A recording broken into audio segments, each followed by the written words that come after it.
F-Series trucks, a best-selling truck in America 36 straight years. By Cincinnati USA Regional Tourism Network. Book your stay at CincinnatiUSA.com. And by Skyline Chili. Feeling good. It's Skyline time. Giants lineup under manager Bruce Bochy. Blanco in center, Scudero at second, Buster Posey catching. Sandoval down at third, Pence in right, Brandon Belt at first, and a ladder third of Torres, Crawford, Lincecum. 4 and 6 right-hander Homer Bailey makes his 17th start. Homer's had some difficulty with the breaking ball as of late, especially in the last couple of months that we showed you earlier. The way you take care of that, Tom, is you pound that fastball in the bottom of the strike zone.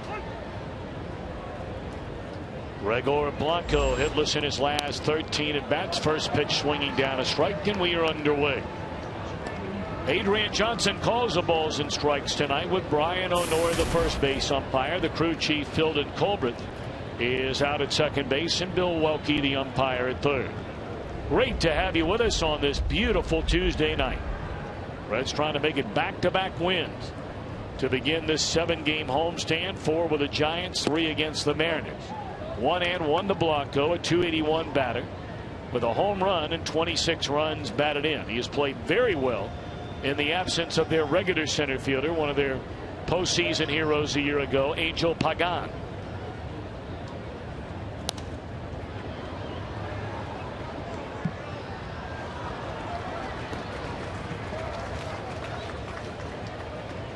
You look around the big leagues, Tom, and you see how healthy the Reds were last year.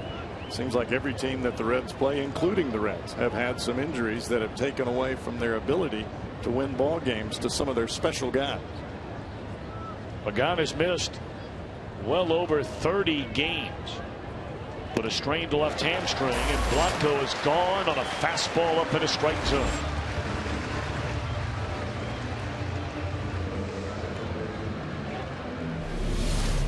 Power pitchers, they throw fastballs. Homer Bailey would qualify as a power pitcher. When he gets away from the fastball, he gets away from his best pitch.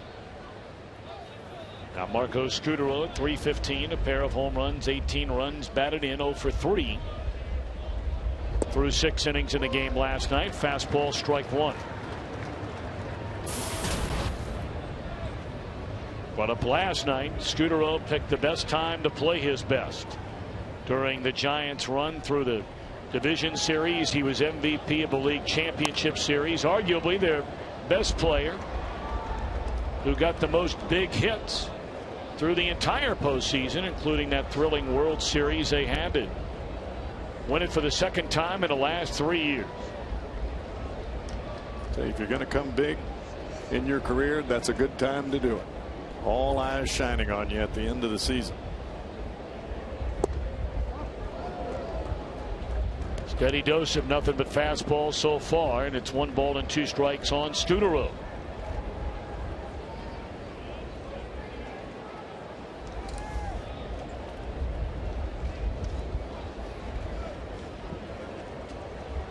Ryan Hannigan hanging the signs for Homer Bailey.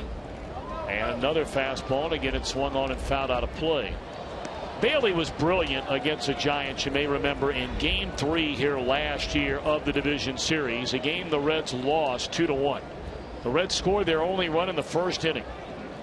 Bailey punched out 10, allowed only 1 run. He has not pitched against them during the regular season since 2012. Chu may have lost sight of it momentarily looking into the sun, but tracks it down, and they're 2 away. Well, I want to tell you, Bailey was unbelievable on that night. He had the adrenaline going, and he also had, guess what, the #1 going. He was throwing it not only in and out, but when he did go to a breaking ball, it was almost as though they had no clue that they had ever seen one before. 2 up, 2 down, and now Buster Posey. .319 batter, 12 home runs and 48 runs batted in to lead the Giants. He had 3 at-bats last night against Arroyo, did not hit a ball out of the infield. Struck out and twice grounded to short. Those are the numbers for Bailey in that game. We talked about the 10 strikeouts and the 1 run, failing to mention he only allowed 1 base hit.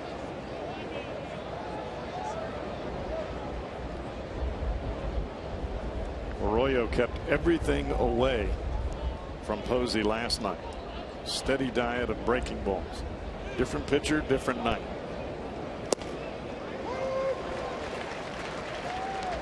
But Posey is surprised, perhaps, taking a 2-0 fastball there for a strike. Arroyo jokingly after the game said, "That might be my only complete game of the year." Take them when you get them, baby. You better believe it. That's good pitch right there. Well, that was a 2-seam fastball from Homer Bailey. 3 straight 4-seamers away. You can see the 2 seams on the ball there, and it dips down and in underneath the swing of Posey. Break even pitch coming. Fastball away at 95. Well, you're coming with gas. Are you coming 3-2 with gas? Win that 2-seamer again. Let him beat it on the ground to Frazier.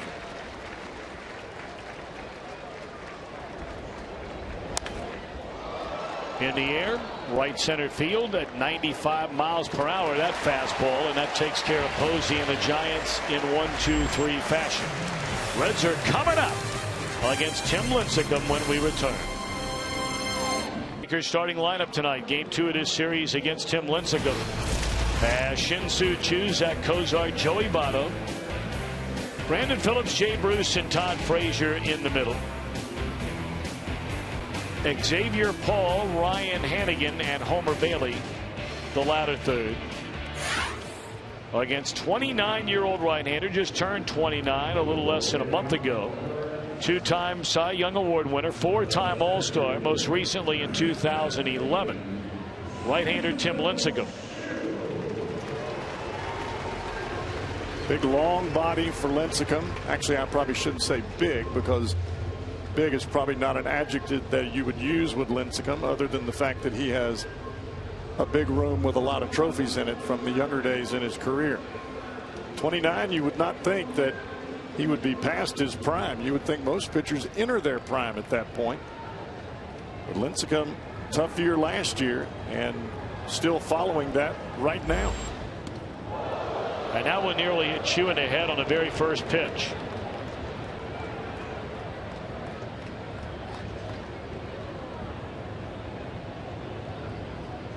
Lincecum came up to the Giants, made 24 starts in 07. There you see that fastball just above the helmet. And the following year went into the regular rotation in 2008. Won 18 games with an ERA barely over 2.5. 15 games the next year, ERA 2.5. It jumped a run the following year, but then came back down in 2011. But my oh my, how things changed a year ago. Led the league in losses. The ERA ballooned over 5. Lost his spot in the rotation during the postseason. Pitched beautifully for him out of the bullpen in the postseason. And pitched is exactly what he did. And he looks now as though he is trying to get that 94, 95 mile an hour fastball back. And that one is in the air and way back into right field. And it looked like Pence knocked it down with his glove before it went over the wall. He's calling home run. Oh, and Hunter Pence is going to argue this. And this will be reviewed undoubtedly. I mean, Pence can come screaming in and yelling and hollering whatever he wants to do. They're going to look at it. Second base umpire is a crew chief, Fieldon Colbert. He said home run. Pence says no way. Bruce Bochy coming out. And Fieldon Colbert will be on his way to the replay booth. I think what Fieldon Colbert is saying is that the ball hit off the glove of Pence and hit a fan and then came back in. If that's the case, it's a home run.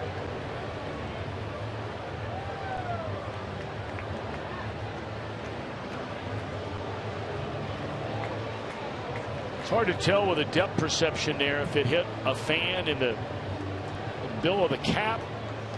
Doesn't look like it. No, looks like it just hit the glove and came back in. I think that's going to end up being a double time. Well, he got way up for that one. how high above the fence his glove is there. I think you're right, Cowboy. I think this one's coming back. Well, that is where Tim Lincecum has had the big issue. That is what explains the high ERA. When he first got to the big leagues, he was throwing the ball anywhere from 94 to 98 in some ball game. And with that kind of velocity, you have every single hitter jumping at the baseball, and that made his changeup so much better. Right now, 89 to 91, and that's it.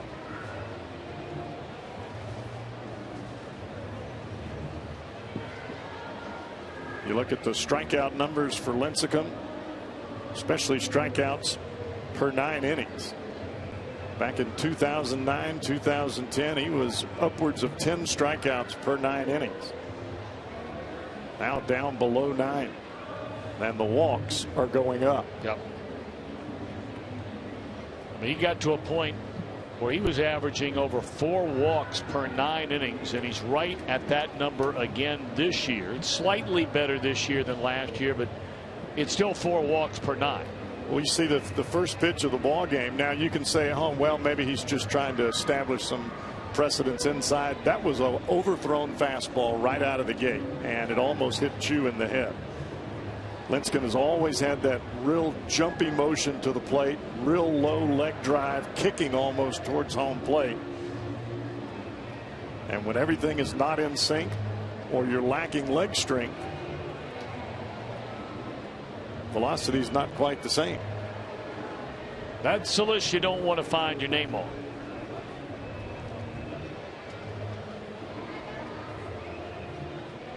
Surprising that it's taking this long to try and make the final decision as to whether or not that was a home run or not. And here they come. And 2 meaning a double. It's a good call. They got it right. That's why I'm often surprised when people will be so against furthering replay in this great game of baseball, because isn't the objective just to get it right? To get it right. You know, Tom, when you said that initially, that it looked like it bounced off the hat of that gentleman behind the glove, the man had a white hat on, and when you had the viewpoint of Field and Culber straight on, that's what it looked like. We have the benefit of the side camera, and it showed us. Obviously, it didn't hit anything but the glove of Pence and then bounced back into the field of play. It's got that Buckeyes lid along with the Reds jersey. I knew that was looking coming. Good. I knew you were going to lay that out there. Sure it wasn't an Alabama lid? I think that's a real safe bet. Swinging a foul ball on the bunt attempt by Cozart. Now, remember, they asked Cozart the other night to put down a bunt, and he could not do it. I mean, he's been really on again and off again in having the ability to successfully sacrifice. There are times he's made it look like nothing to it. Cozart has a team high 8 of them among position players. And boy, he made it look really easy, and the runner is safe at first base. Lincecum threw that same fastball up and away, and it went up away from Scudero. Lincecum gets flat-footed here. Watch him. He takes his time getting to the ball, and he just lets that baby sail. Stood straight up when he got the baseball, and the ball just sails up and away, and Scudero just couldn't get the foot back. So now the Reds with a golden chance.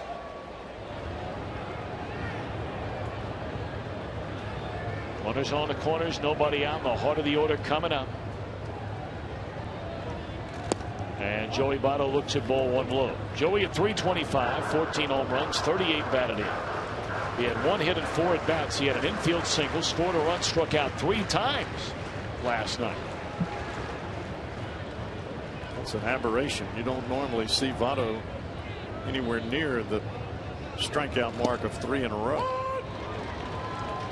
That's a borderline strike right there. Wow. May have been a makeup call after that first pitch.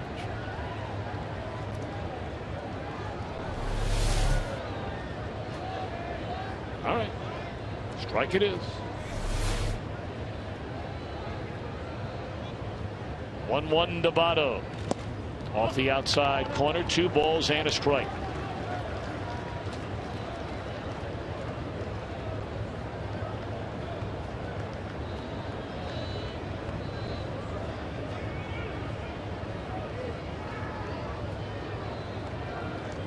Lincecum just cannot rely on back-to-back fastballs anymore. Pretty good one right there, and Votto swings through it. You can set up the fastball when you can change speeds anywhere near the strike zone. The pitch before that, 86 miles an hour.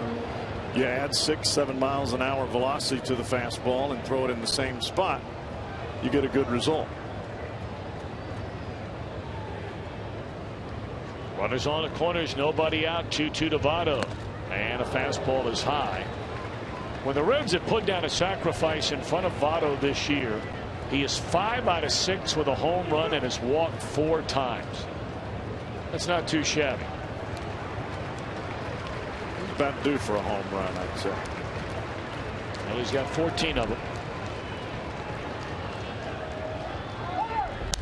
And there's a line drive hit hard into left field. Able to make the catch is Andres Torres. Tagging and scoring is Chu. 1-0 Reds. Not a bad play out there by Andres Torres. Sun directly in his eyes, and that ball was hit low on the line and tailing away from him. And he never once stutter stepped at all. The ball was tagged.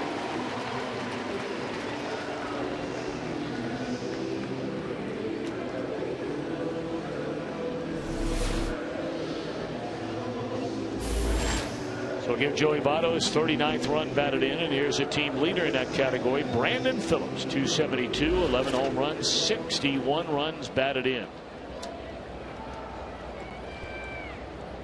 It's the one guy, if the Reds get Joey Votto on an RBI tear, could take care of a whole lot of offense in this lineup.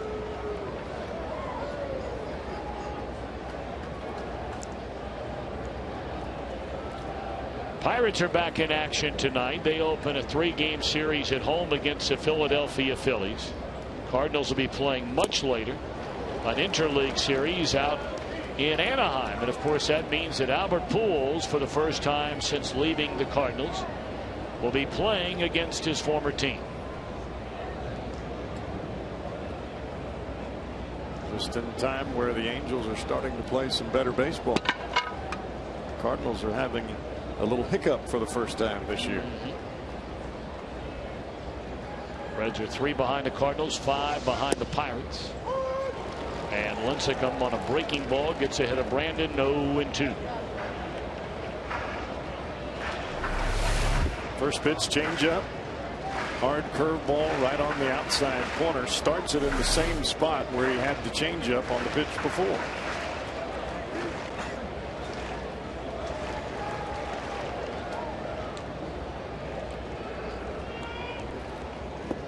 On swinging Phillips. 2 out. Here's tonight's IGS Bringing the Energy feature. Last night 4 different players had 2 hits for the Reds. Phillips, Bruce, Frazier, Hannigan.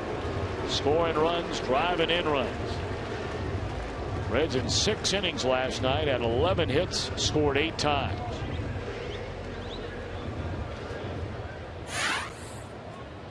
You'd like to believe that's the beginning of a phenomenally awesome month of July offensively for this club. You put runs on the board, don't stop there, just keep right on coming.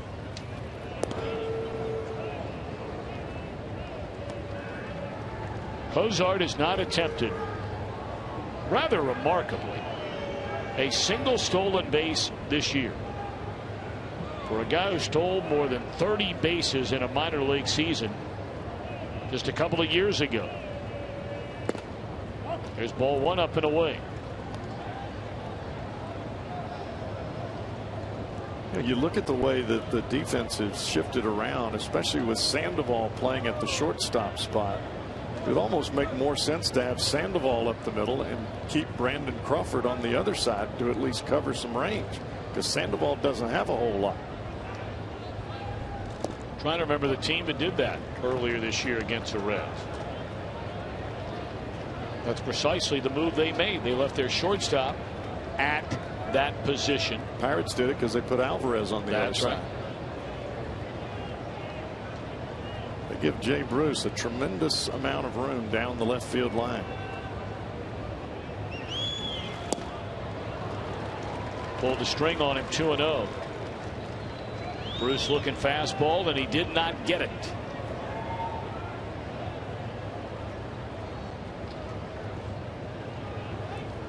Lincecum comes out throwing a lot of fastballs all over the place. As soon as that ball tipped off the glove of Pence in right field, he's gone to the breaking ball and changeup, and it's turned out pretty well for him.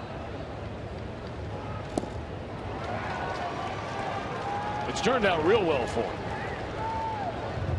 Well, that's the art of pitching, what we're seeing from Lincecum after the big hits. But why not do that right out of the gate?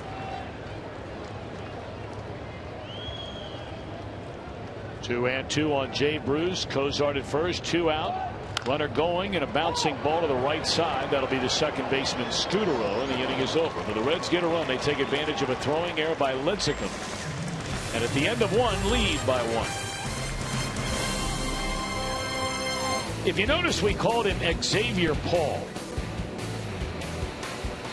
He finally let everybody know after we had Xavier night here last night that his name is actually pronounced Xavier. Of course, the folks over at Xavier University, they get livid when they're referred to oftentimes by national pundits as Xavier, but he is Xavier Paul, like Xavier Nady. I just always assumed that the school was Xavier and everything else was Xavier. Come to find out, that's the way it is, at least for the Reds club. Well, I'm glad he finally let everybody know about it. He didn't seek it out. He was asked a question about it. Right. About Xavier Knight. He was part of sort of the festivities they had going on here, and then he just made the slight clarification as if to say, oh, by the way, and so now we know. This guy's name is Pablo. And Pablo pops it up to Brandon Phillips, 1 out. Well, if Homer Bailey can get this Giants club looking fastball, even if he does make a mistake with the breaking ball, they'll pop it up instead of being right on it. That's the benefits of having a mid-90s fastball. You make everybody look for it. The only way you do that is by throwing.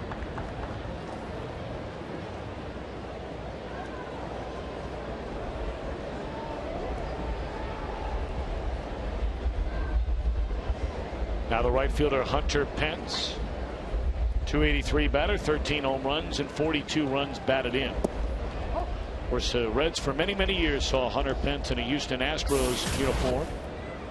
Astros dealt him a couple of years ago to the Phillies when the Phils were making another postseason run, and then they traded him to the Giants last year. He wound up leading the National League in runs batted in last year.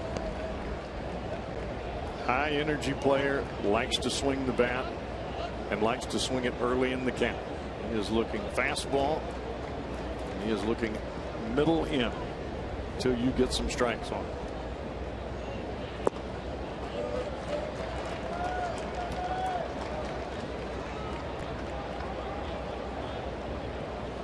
Guy plays every day. It was the first time in his career he knocked in 100 runs in a season.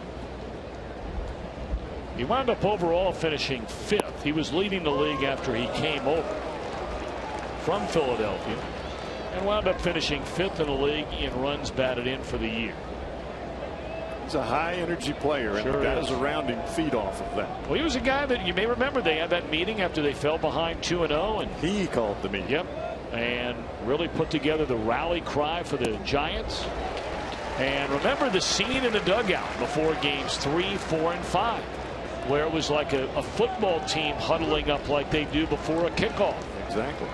And he had his entire team emotionally charged, giving them the pep talk.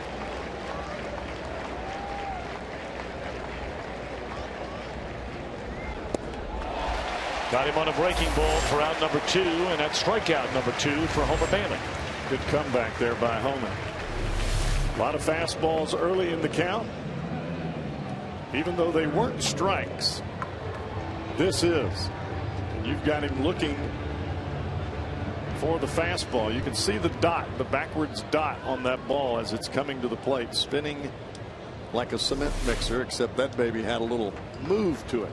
That's our Exmo replay, courtesy of Performance Honda. 2 away in the Giants' second inning. Reds leading 1-0, and Bailey a breaking ball that catches the outside corner to get ahead of first baseman Brandon Belt. Strike one. Belt homered for the only Giants run against Bronson Arroyo last night, his 9th of the year, and he's quickly behind 0-2. Well, granted, it's early, and we know how quickly things can change, but Homer is on his game early tonight. Now trying to put the Giants away, which he does. Man, Nasty.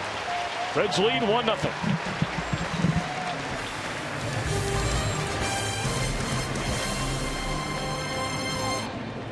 This night, at every position, of course, 4 on the mound. Last night, the starter and loser, the rookie Mike Kickham. Giants have really struggled beginning in June and the first day of July, and it starts early in games. They've been outscored 17-2 in the first 3 innings. Tom, you mentioned it right out of the gate, the loss of Angel Pagan. He has been their fire starter in that leadoff spot and their center fielder. That's not only a lineup change, that's a mental change for your team. You're used to having your emotional guy right there at the beginning of the ball game, and he's gone. Tim Lincecum facing Todd Frazier to open up the second inning. What a night for Todd last night. First 2 at bats, an RBI single, scored a run. Second at bat, 3-run homer. He knocked in 6 runs the entire month of June, and he had 4 on the first day of July last night. Ball on strikes his first time up tonight. There's very little doubt when that left the bat. Fastball up about belt high, and Frazier's got that nice flat swing, especially when the ball is elevated. Now the task for Frazier is to be able to handle the ball middle away. Now Xavier Paul, 253, 5 home runs, 25 runs batted in.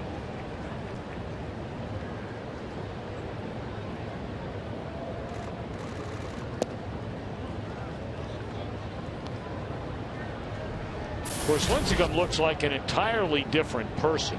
No hair. The way he is wearing his hair these days. Of course, when he came into the major leagues and up until last year, I mean, that was down around his shoulders. That's why they called him the Freak. He had that long flowing locks, long lean body, throwing 98 miles an hour and getting everybody and their brother out. So he's got it working here after that first batter of the game. He's changed his game plan, and this is how we saw him pitch out of the bullpen last year, especially in the playoffs. He came out of the bullpen. It wasn't all about the fastball. He was just making pitch after pitch. Changeup off the curveball, fastball down in the zone. When he stays down, he is so much more effective.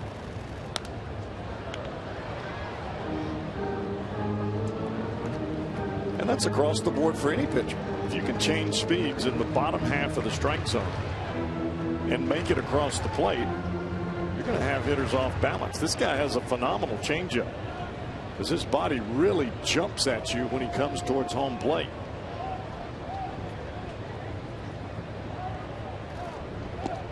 There it is. There it is indeed, and he has struck out now 3 of the last 4 batters he's faced, starting with Brandon Phillips. Frazier and Paul to open this second inning. All 3 strikeouts on this pitch. See the body coming to the plate, that funny spin on the baseball. The ball just dies right at home plate. It starts right at the kneecaps and then just disappears.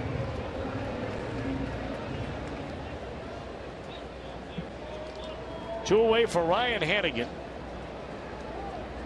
Hannigan saw 25 pitches in 3 plate appearances last night. He had an infield hit, scored a run, had a double, and also drew a walk. That was his first game back in the lineup in over a week since he injured his ankle in Arizona. And Tom, I think we talked about it last night. When Hannigan is seeing pitches, the more pitches that he sees, the better off he is. Not every hitter is that way.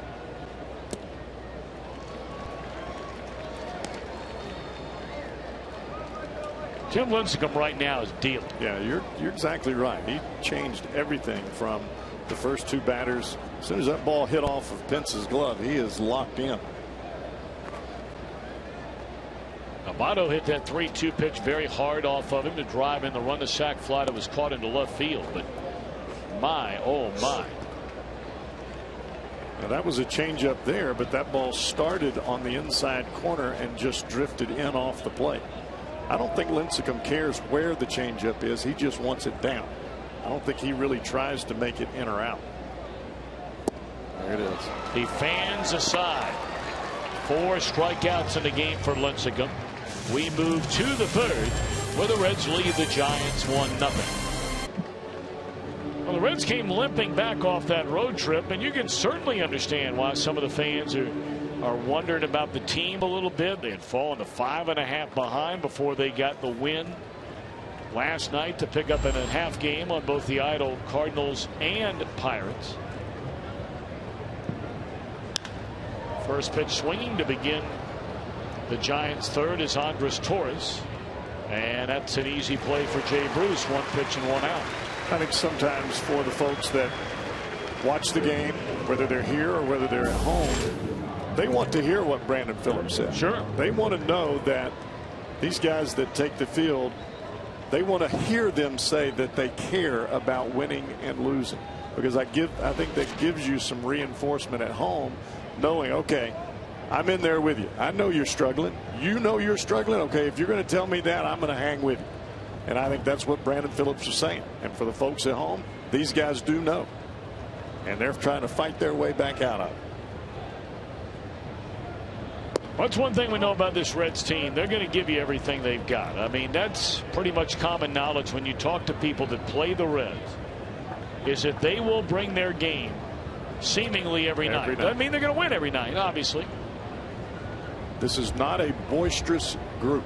You're not going to hear them talking left and right, and very rarely are you going to hear any of these guys say what Brandon Phillips said. It's just not their nature. But that doesn't mean that they're not putting it every day on the field.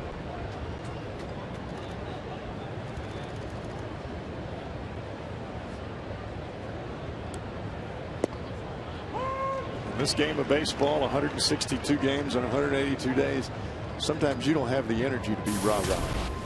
Some days you just take it on yourself and, all right, I'm leaving it all on the field here today. Crawford on the ground at Brandon, and Homer Bailey's retired the first 8. Although, Cowboy, I think there is, and you tell me if you agree, I think in every sport there is room for a rah-rah guy or two on your job, and we just illustrated it a little while ago. There's always the time and the place. Last year for the Giants, whether it was Angel Pagan, whether it was Hunter Pence and what he did, there is a place for that guy or guys on your team, and if you are void of that on your team, you got a problem. I think you're missing something. I totally agree. And I think it's a legitimate point if fans wonder if that's missing from this team. I think you're exactly right. I don't think that it's missing. I just don't. I think that this team in general, they have been together so long that they all understand each other, and they don't feel the need to have to hold that team meeting or pull everyone into a group, because they're talking all the time anyway, every day. So you don't have to make it a huge ordeal out there. Let's just do it on the field. We've got to get it done now, because if we don't, we're going to let this slip away. I think they realize what they have.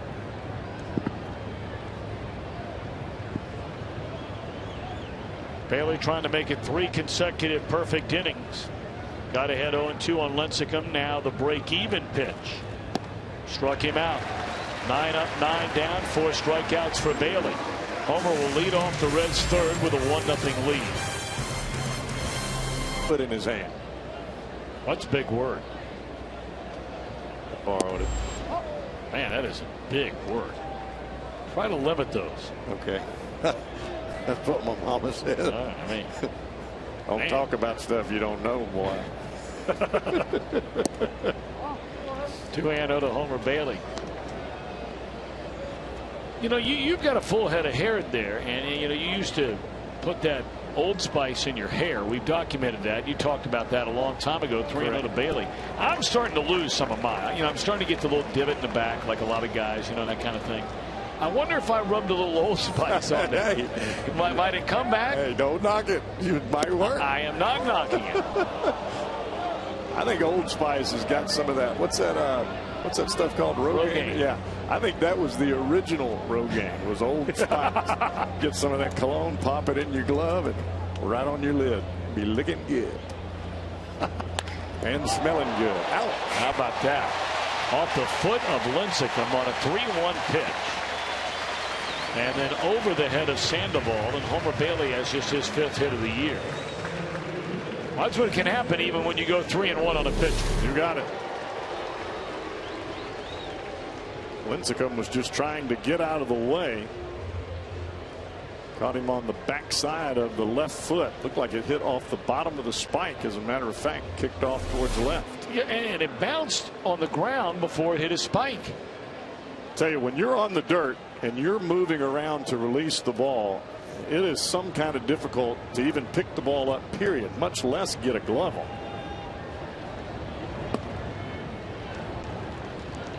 Well, Lincecum having a few issues here to begin this inning. He fell behind Bailey 3-0. He got a borderline strike at best before giving up the hit. And now nowhere near the strike zone. The first pitch, and he at bat to Chu. Chu doubled off the glove of Pence his first time up. Comes back with the breaking stuff, and it's a good pitch. Well, you can pretty much watch Lincecum. When the ball is up in the strike zone, he's going to get hit. When he stays down, more times than not, it's either a ground ball or a swing and a miss. So for the Reds hitters, they've got to make him get the ball up in the zone. That was not a good call.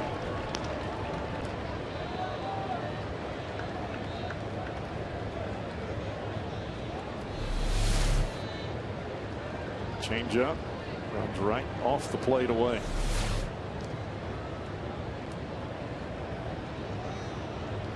One and two on Shin-Soo Choo. And that one in the dirt to even to count.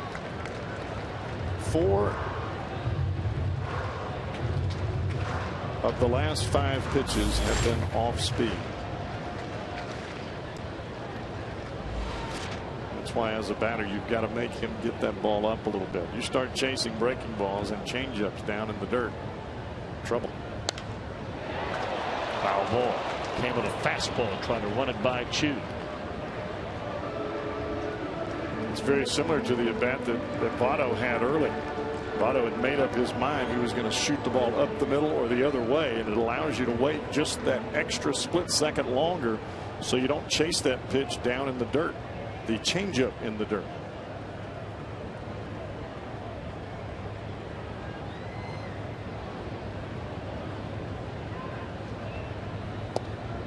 Three and two to Chu, ranked second in the National League in on base percentage, second in walks, and has scored the 5th most runs.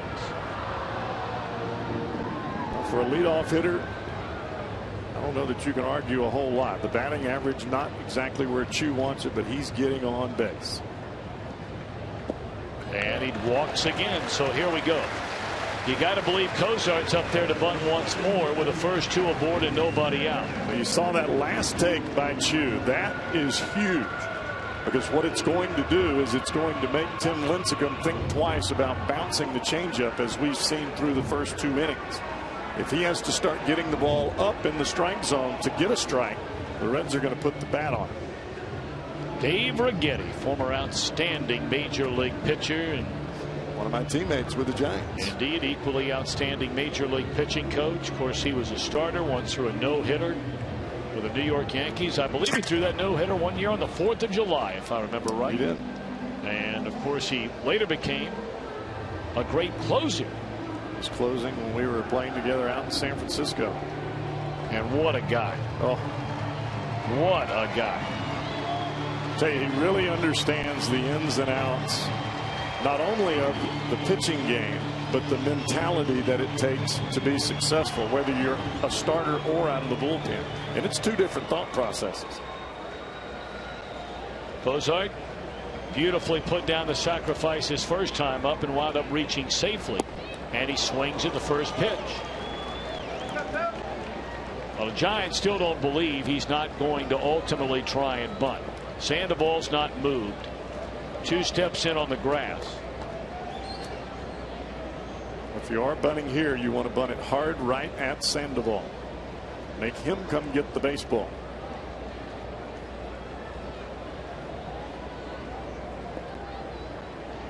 Oh, and 1 to Cozart. Well, I'm stunned.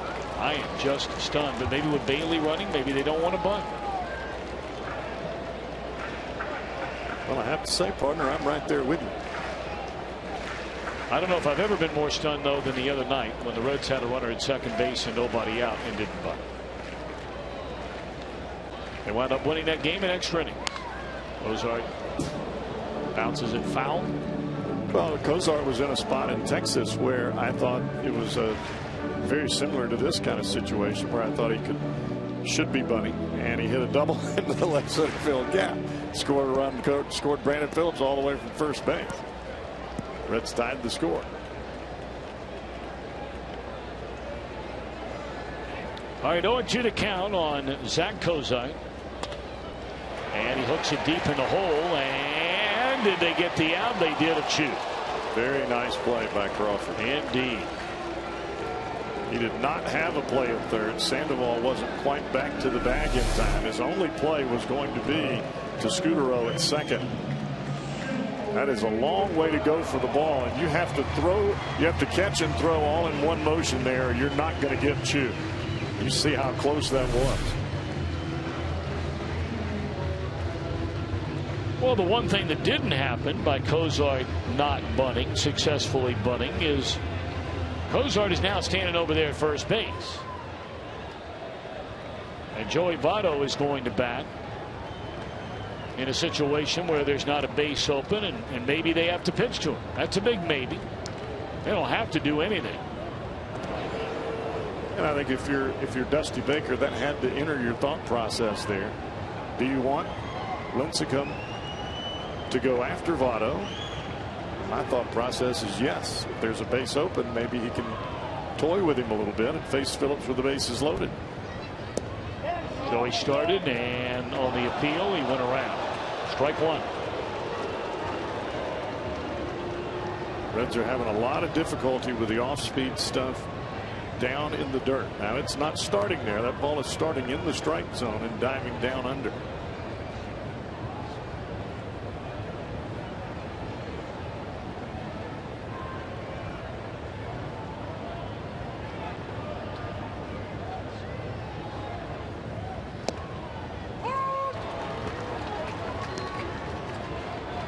Votto drove in the only run of the game with a runner at third and 1 out in the first inning. Lined out hard to the left fielder Andres Torres.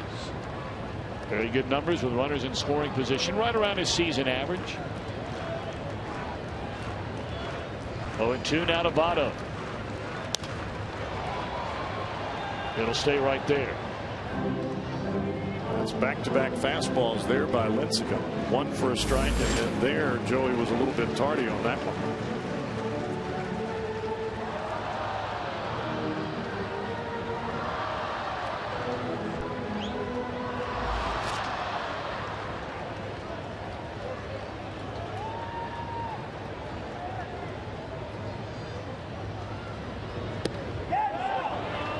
Boy, he went around again. Change up upstairs.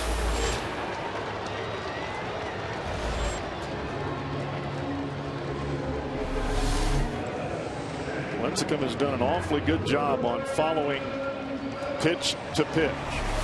He'll throw a changeup that stays straight for a strike and then follow it with either a breaking ball or another changeup that dives down off that same plane. There he threw a fastball up, came right back with a changeup in the same spot. He fooled Bada.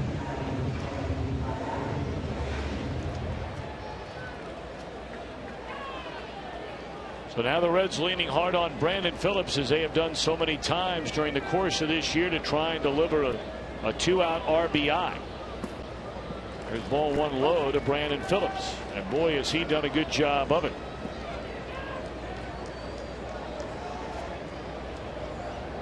A .405 batter with runners in scoring position, just slightly under 300 with 2 outs. And he's been as good with 2 strikes as he has been with no strikes. Oh, far better. Phillips is having the kind of year which you just don't see players have.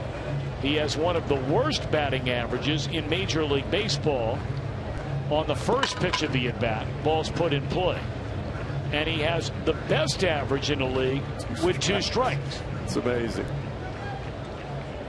And as a player, you can't quite figure it out, other than the fact that you lock in when you have 2 strikes because you know you don't have anything left.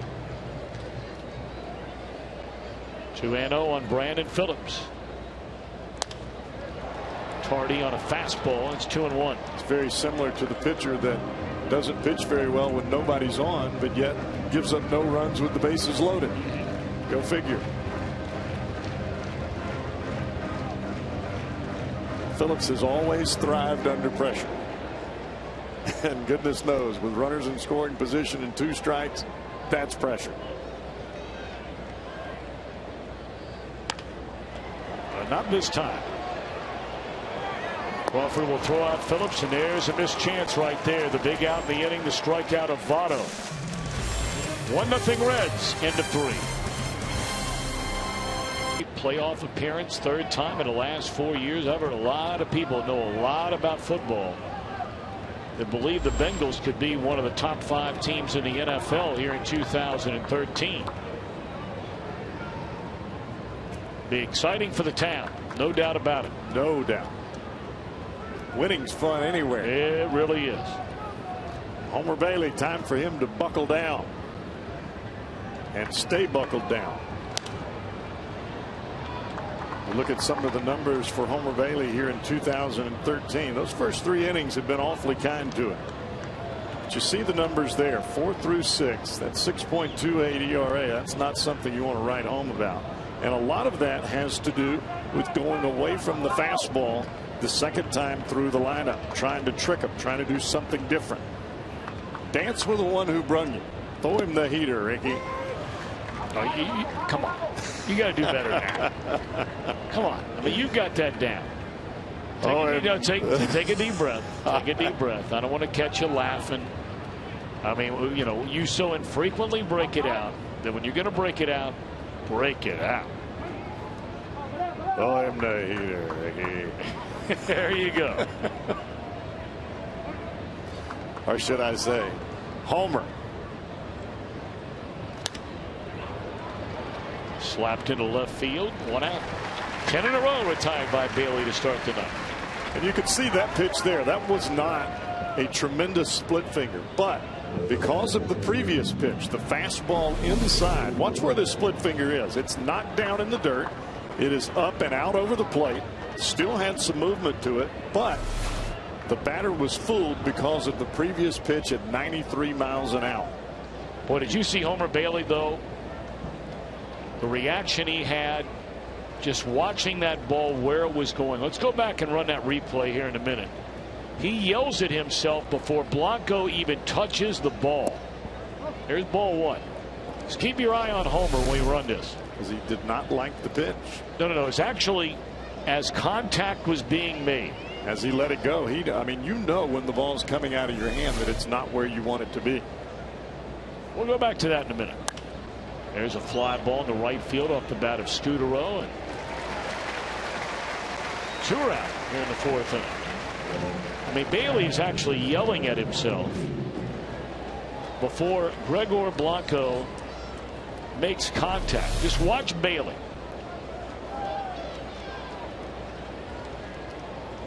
Well, right after contact was made. Well, he was in the process of saying it, and you know when the ball comes out of your hand whether it's going to be a quality pitch or not, especially with a split finger. And right now, just like we talked about as we start this game, Bailey is locked in with the fastball. Now, you can't throw it every pitch, but if you stay down with it where Homer is right now, you make it awfully difficult on the hitter to play that guessing game.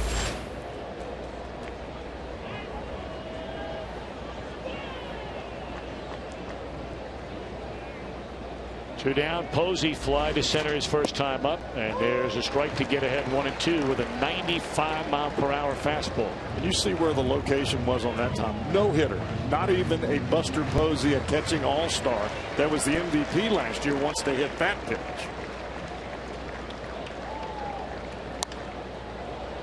Because that's what you do with it.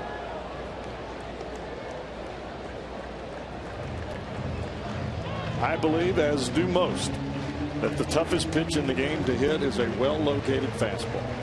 You have no chance to react. And at 96, it's on you in the blink of an eye. You locate it well, it's tough to hit. Well, Bailey thought that was strike three. It's been a liberal strike zone tonight already from Adrian Johnson, and Dusty Baker can't believe it. You see the pitch number 3 and number 5 not even a hair apart.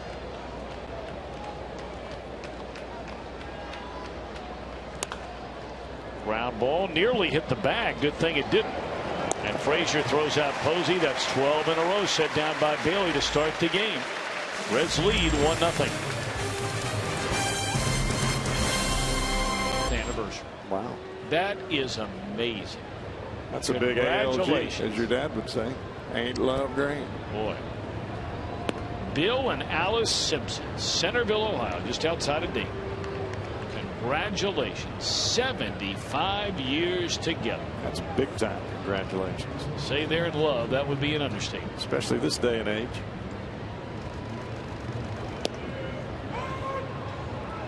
Well, we hope you're having a great day and a great night. Got a good one going on here now. Reds with a 1-0 lead. Homer Bailey and Tim Lincecum, both very sharp here tonight. 1-2 on Jay Bruce, who bounced out to Scutaro, the second baseman, ending the first inning. And it appeared on that last swing, Tom, Bruce trying to find that hole on the left side. Being the leadoff hitter, you can take advantage of it.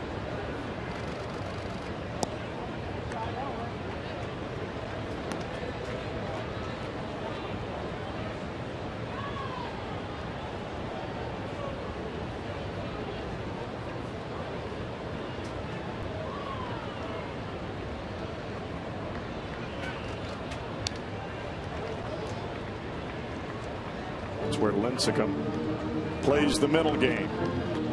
All right, I'm going to tease you out there with the changeup and run it just off the plate where you can't quite get it, even though I know you're looking out there to hit the other way. Then I'm going to peel this fastball right on the inside corner and jam it. That's the teaser.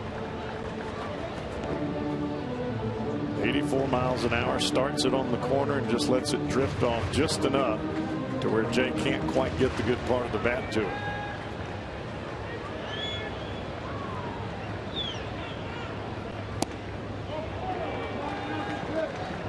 Three and two now on Jay Bruce after he fell behind a ball and 2 strikes. Todd Frazier will follow, and then Xavier Paul. I say he's coming back for the changeup here.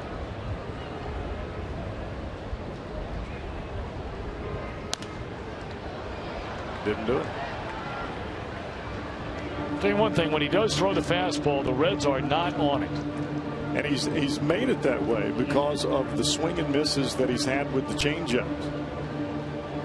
When you're getting that changeup around the strike zone, it's going to make your fastball that much better. And it works the other way as well. Your fastball strikes down and on the corners, it makes your breaking ball better. Got him on another fastball, and that's strikeout number 6 in the game for Tim Lincecum.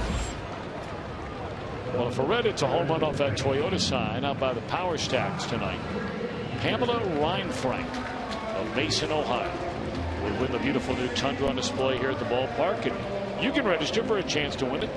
Just stop by your Cincinnati and Northern Kentucky Toyota dealer. Now, you don't have to hit the truck. You have to hit the sign in between the Power Stacks over there. I'm not sure anybody's going to hit that truck. We were talking about that before the game today. I don't think anybody's ever hit it. There have been guys out there that have hit it in and around it. Talking about the sign? Yeah, the actual sign itself has to hit that sign. I was telling a story to Bob Pennell, one of the bosses from Fox Sports Ohio, about a game I did years ago at a dairy out in Arizona. You did a fans game would at a walk dairy? through the door. They would pick a player and an inning for that player to hit a grand slam. And sure enough, a woman named Guyleen Hoyle, I'll never forget her name as long as I live. She picked Jay Bell to hit a grand slam in the 7th inning of that particular Sunday afternoon. They only did it on Sundays. Diamondbacks started getting a lot of hits in that inning. And about 3 batters away, we knew who this woman was. We knew where she was sitting. And Jay Bell knew that if he came to the plate with the bases loaded, if he hit a home run, he could win that woman $1 million. And he did it. Wow. Frazier gone on strikes, and that's 7 of them now for Lincecum. That makes the pressure even more so. It was unbelievable. The whole stadium knew that he was coming to the plate with a chance to win $1 million for a fan. This woman was sitting with her husband and her 2 children in the stands when Bell walked to the plate with the bases loaded and clubbed a grand slam to win her $1 million. It's tough enough to hit a home run when you're not trying to hit one, much less when you know you need to. Well, he made a comment after the game. I knew about it. We had a big lead in the game. Said it's the only at bat in my entire career I ever tried to hit a home run. Just sold out and went totally sold out. Broken bat liner right at first, and that's all for the Reds. Man, Lincecum is chewing them up and spitting them out. But the Reds got 1 run off him early. Numbers perfect so far for Bailey in this one as he begins the 5th inning. Sandoval, Pence, and Belt. The trio coming up. 12 up, 12 down for Mr. Bailey. Pence popped up softly to Brandon Phillips his first time up. And Sandoval looks at a strike. We talked about fastball location before Homer's last ball game, and he got beat with a breaking ball on a home run by Luke Donaldson. So far tonight, fastball location has been very good.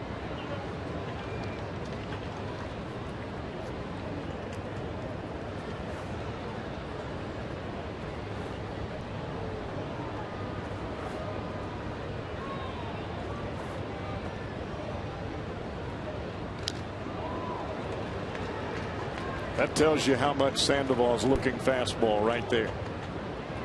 That was a cut fastball or a slider in on the hands of Sandoval. He's seeing it as a fastball out over the plate, and he comes out of his shoes and ends up hitting it right off his knuckles. It almost hit him in a boiler. Exactly.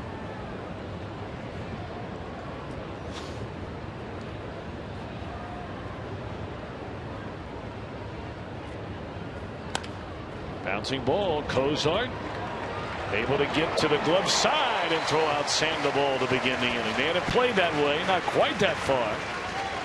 But due to the shift, Cozart able to get there. Great positioning for the Reds in that spot. Cozart was playing up the middle.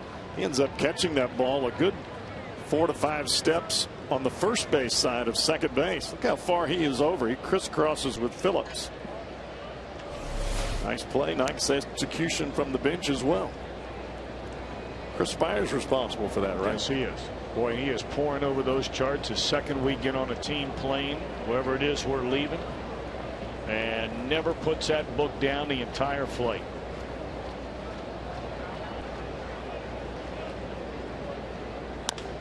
Tapper. Frazier will wait. Good arm. 2 out. Got the speedy Pence. Boys, Pence is always busting it up the line. Coming up later in our telecast tonight, we'll have our Miller Time moment brought to you by Miller Lite. Reminds you of Drew Stubbs, who used to play for the Reds, now in Cleveland, running everything full speed every time. That's exactly how Pence does. Doesn't quite have Stubbs speed, but he gives it all he's got. So now Brandon Belt, he struck out swinging his first time up. 14 in a row retired by Bailey to begin the game. Straight up in the air. It'll be 15 in a row. So Homer Bailey is perfect through the front 5. A 6-pitch inning. How about that?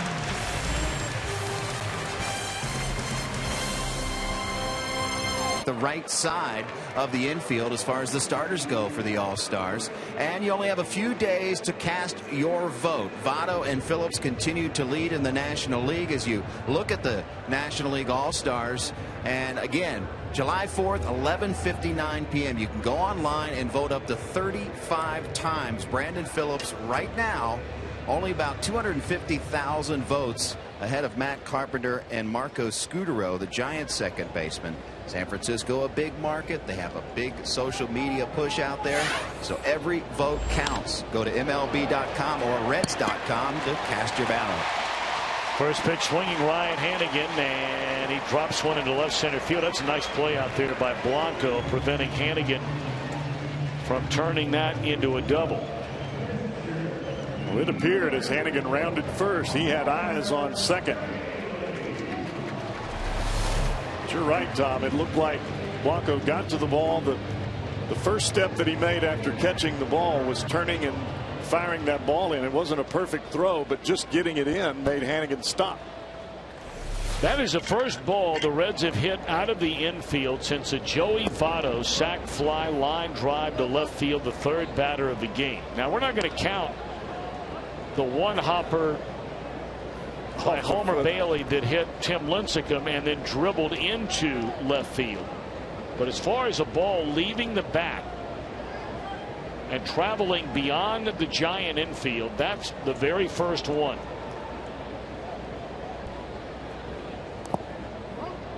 Goes to show you what Lincecum has done after the first few batters of the game. Instead of pitching up in the zone and trying to blow that fastball by everybody, he just changed game plans seemingly within one pitch. Back down in the zone, curveball, change-ups, keeping the fastball down around the kneecaps.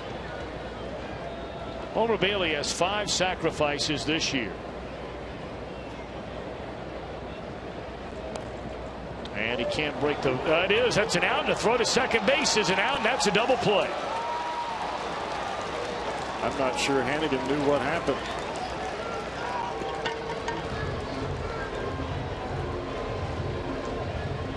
When's the last time he saw a 2-6 double play?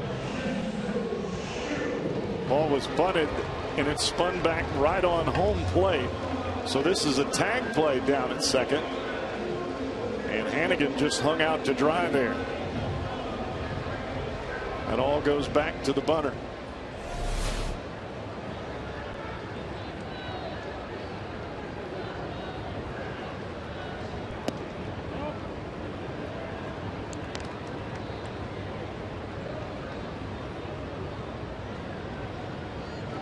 That's a heck of a way to get a double play.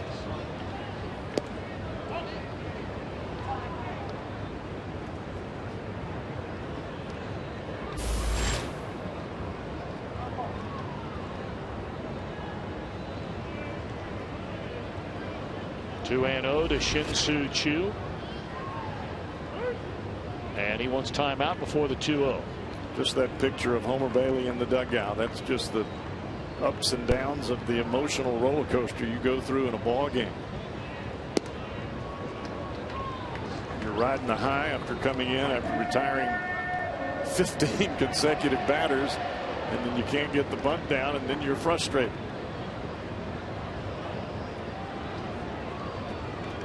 Just have to forget about the bunt and just go back to pitching. For whatever whatever reason, Lincecum is having one devil of a time with Shin-Soo Choo tonight. I mean, he looks like an entirely different pitcher in the 3 plate appearances against Choo than he does with everybody else in the lineup. He's really trying to work Choo on the inside part of the plate. That is away from your arm side. That's the most difficult place to locate a ball for a pitcher, is away from your arm side. Choo's taking the changeup, which makes Lincecum have to bring the fastball.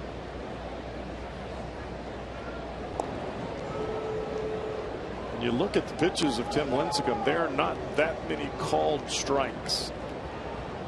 He gets most of his outs on pitches that start in the zone and end up out of the zone, either swing and misses or tappers.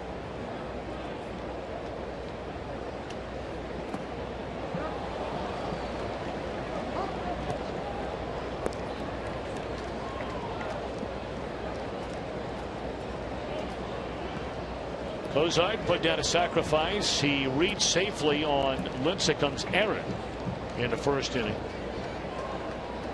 And then they let him swing away with first and second, nobody out. He bounced into a fielder's choice, although a runner did advance second and third, and the Reds couldn't cash in after Lincecum struck out Joey Votto. Quick throw down to first, and Choo back to the bag. 1-1 to Kozart. Well, Lincecum right now has the Reds on that proverbial rocking chair, if you will. When you're looking fastball as a hitter, he's giving you the off-speed stuff. When you're looking off speed, he's giving you the fastball. It doesn't seem like anybody is on pace with him right now.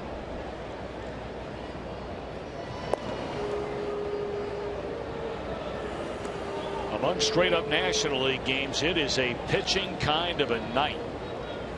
The Pirates and the Phillies are already in the 6th inning of a scoreless game. The Diamondbacks and the Mets are in the bottom of the 6th inning. All those games started when we started. The Mets have a 1-0 lead. Atlanta 3-2 over Miami. Milwaukee and the Nationals scoreless in the 5th. So maybe a good night to be on the mound for National League pitching. Hey, so far the same way here in Cincinnati, whether you're Lincecum or Bailey. Well, the Phillies are making a little noise in Pittsburgh with 1 out. They have 2 on in a scoreless game in the top of the 6th inning. We'll keep you posted.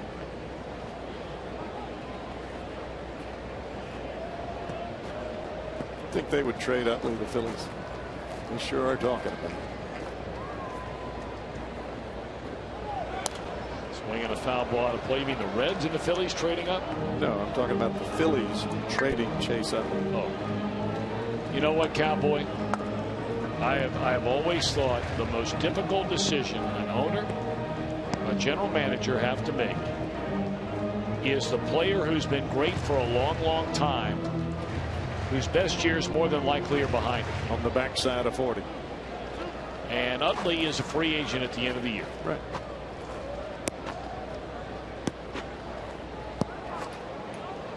They may be just trying to make the best deal that they can. Grounded foul. If you know you're not going to sign him back, and it doesn't appear that they would. He's going to help somebody. He's a heck of a player. And you wonder how much really you're going to have to give up to get Chase Utley, because everybody knows the Phillies situation. Right. Everybody knows that that's what they want to do. The thing about Utley is not only can he play second base, he could probably play third for somebody as well.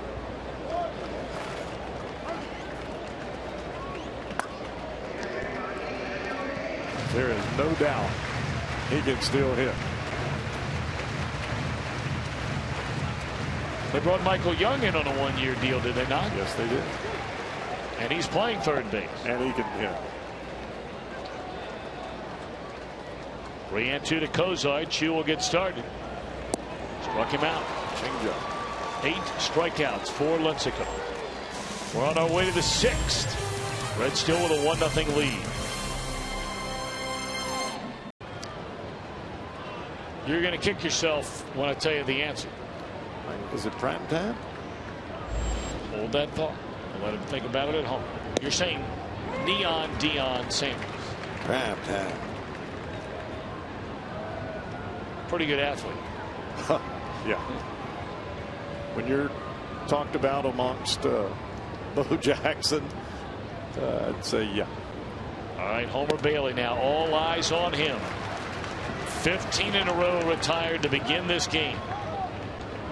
He has struck out 4. He went through a 1-2-3 fifth inning on a grand total of 6 pitches. 7, 8, and 9 in the batting order for the Giants. Here's Andres Torres. 1 ball and 2 strikes.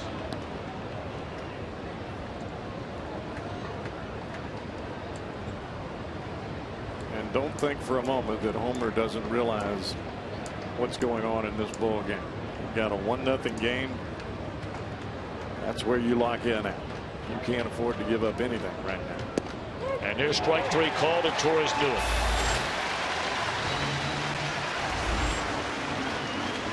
5 strikeouts in the game for Homer Bailey. Fastball right down Broadway. You see Hannigan reach back towards the plate. Not sure what Torres was looking for there, but obviously it wasn't a fastball right down the middle.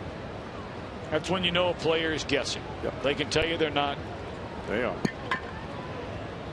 They are. All right, now Brandon Crawford.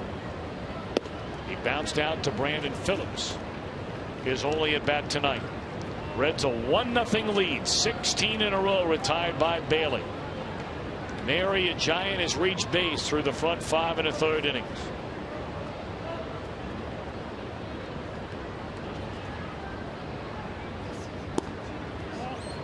Oh, just off that corner. The way Bailey has been pitching tonight, normally that's a call you're going to get. Split-fingered fastball there, and it just seemed to tail just a tad bit off the outside corner.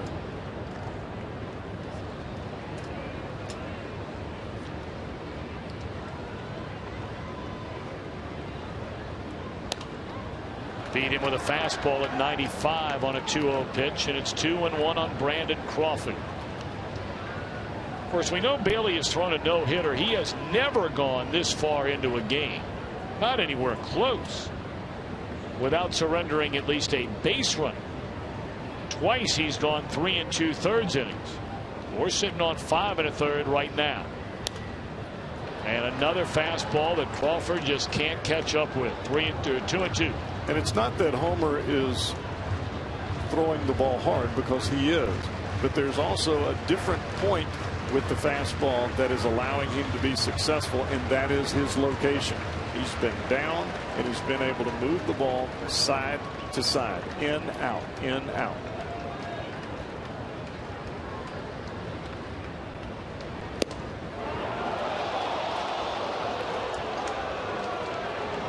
Well, you can really see Ryan Hannigan behind the plate, pumping his fist.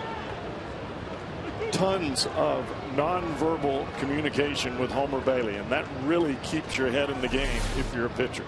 Gives you that extra little bit of incentive, little extra motivation.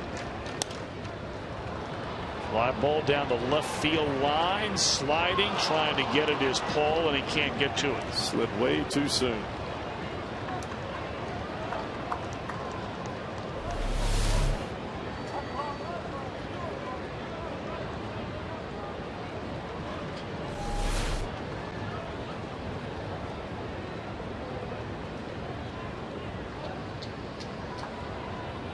Third time Bailey has gone to a 3-ball count in the game tonight. Third time he's gone to a full count in the game tonight.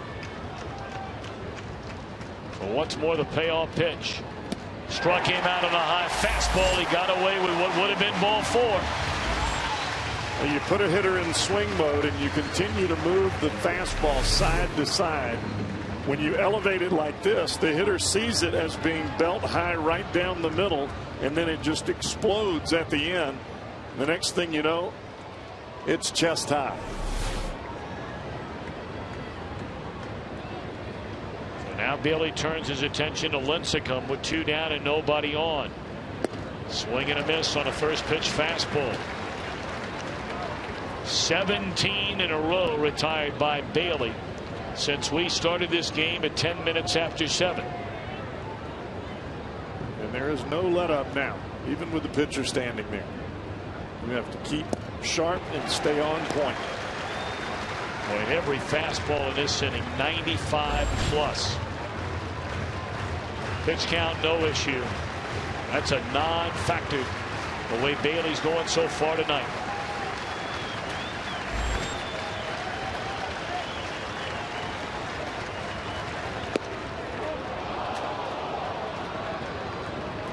Well, with every passing out, it becomes a little more edge and tension.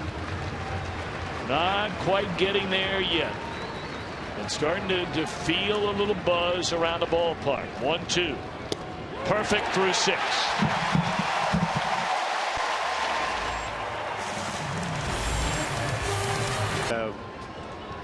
Well, they've missed, swing and miss, that is, on 14 of 26 pitches that they've swung at in the off-speed variety.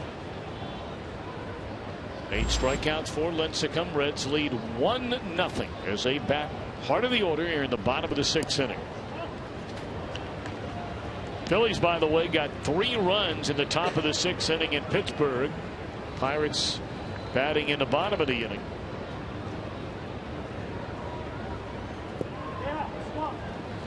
Votto has not had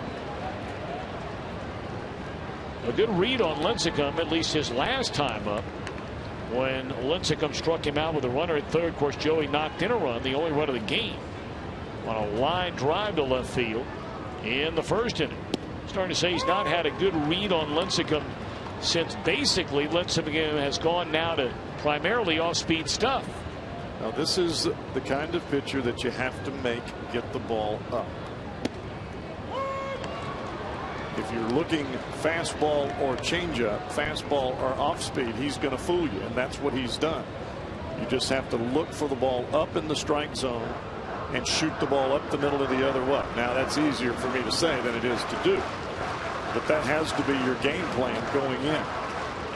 If you're just looking fastball, you're going to get fooled in that changeup every time. Votto, Phillips, Bruce here in the Reds' 6th inning. And that pitch is up. You hear so many hitters say, well, I'm looking hard and I'll adjust. If you do that against Lincecum, you're going to have a swing and miss. You have to look location, middle away, and look up.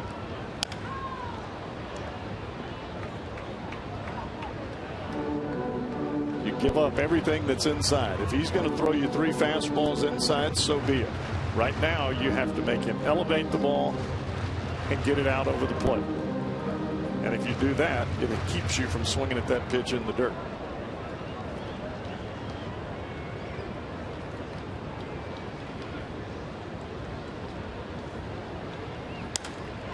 Line drive into center field. Threw him a fastball, and Votto jumped all over it for a hit to begin the 6th inning. Tonight's Ohio Lottery Mega Millions jackpot up to $70 million. And don't forget, the drawing is at 11 o'clock tonight. Still time to get your ticket. Good luck. Looked like a fastball there that Lincecum was trying to get in on Votto and left it across the plate. Votto cashed that baby in a hurry.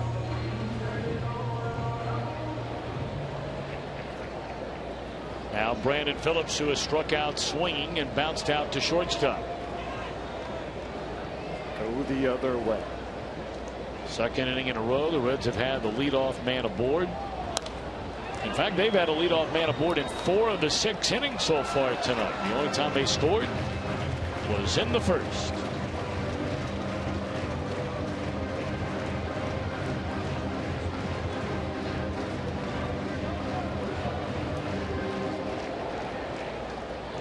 Lincecum is that kind of pitcher where your adrenaline works against you as a batter. He uses your adrenaline fire to his advantage by throwing you all those off-speed pitches. You start jumping at the ball and he'll eat you up.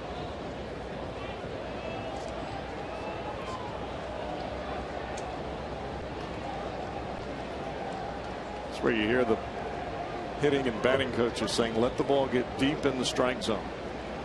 Make yourself wait as long as possible before pulling the trigger. And that ball hammered down the left field line towards the corner, and it's gone.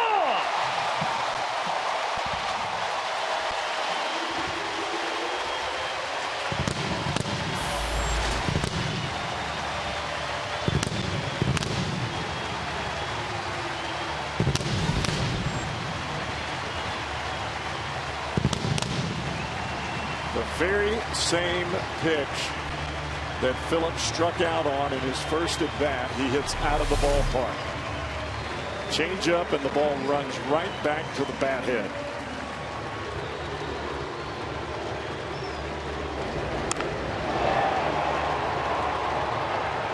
I didn't think that had a chance to go out. I thought he had hit it too much on a line.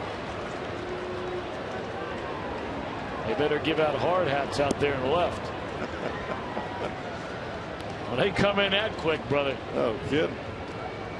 Oh, that little boy, he didn't get hit, but he got scared. Bless his little heart. That's a loud sound when it hits that chair sitting next to you. You're right. Especially when you're saying, Daddy, give me a nacho. Bam.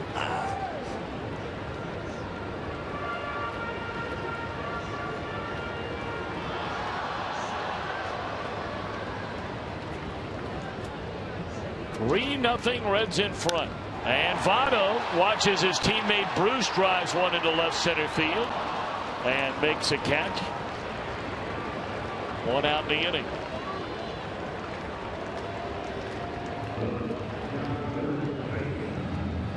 Starting to see that game plan come into effect. Jay driving the ball the other way.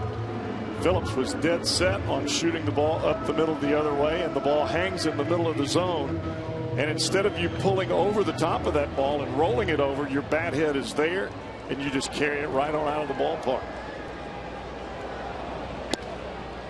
Oh, and one of Todd Frazier, who struck out twice against Lincecum tonight.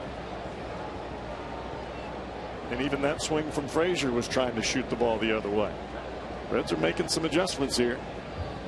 That ball crushed right there. So the Reds go through the first 5 innings of this game with 3 hits. They have 3 hits of the 4 batters that have come to the plate against Lincecum here in the 6th. That was a fastball from Lincecum, and it was up in the strike zone, not down, and Tim Lincecum is done. Just like that, Bochy out of the dugout, and he's seen all he wants to see. He's going to the lefty right now. 102 pitches in his 5 1/3 innings tonight. Well, it's hard to believe he only lasted 5 1/3. It seems like he's been dealing all night tonight, doesn't it? Well, when you strike out that many guys, you eat your pitch count up in a hurry. He threw the ball well tonight, though. Yes, he did. This will be our Skyline Chili. Call to the bullpen. Phillips created his own right there. Dropped the head. Jose Mijares comes on from the bullpen. We saw him last night. He worked a perfect inning with a couple of strikeouts. And he's on to face Xavier Paul. Runner goes. Got a great jump. And no chance for Posey to throw out Frazier. It appeared Frazier was going on first move there. As soon as the foot comes up, Frazier was gone. I've seen a couple of times where Todd has taken off and they've picked to first, and he's been very fortunate to make it. But that time, he almost had a running lead to second. So now a runner in scoring position. Reds trying to add to a 3-0 lead, batting here in the last of the 6th inning. 1-1 to Paul. And I love the aggressiveness. You don't just sit on the home run by Phillips. You just continue to add on to what you're doing. When you're playing add-on baseball with a lead, keeps everybody in the right now.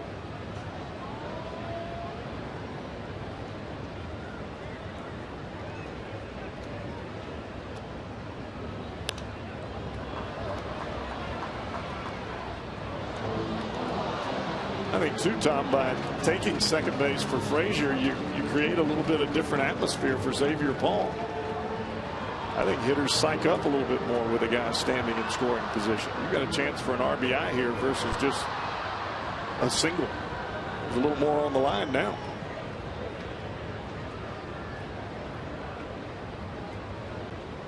Some hitters refer to that guy at second base as money. I got money standing out there at second. Let me get mine.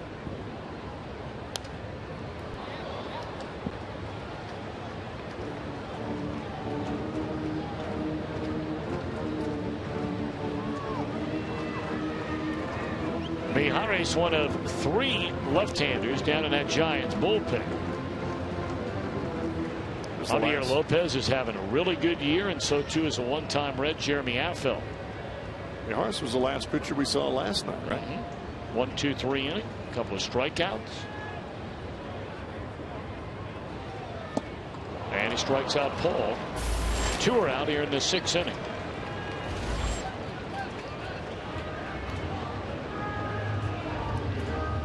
Well, we get you ready for Reds action 30 minutes before every game with Reds Live right here on Fox Sports Ohio, your exclusive home for Reds baseball. Reds Live is presented by Ray St. Clair Roofing. We'll be coming your way again on Reds Live, the pregame show version, 6:30 tomorrow night.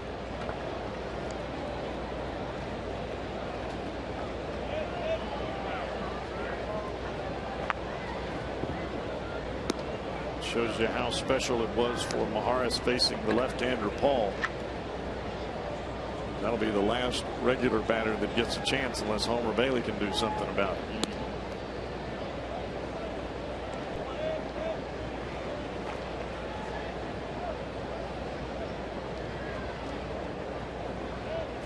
Well, Bailey has a base hit tonight already. He had one against Tim Lincecum in one of his 2 at-bats. The other time they asked him to bunt, he bunted into a double play.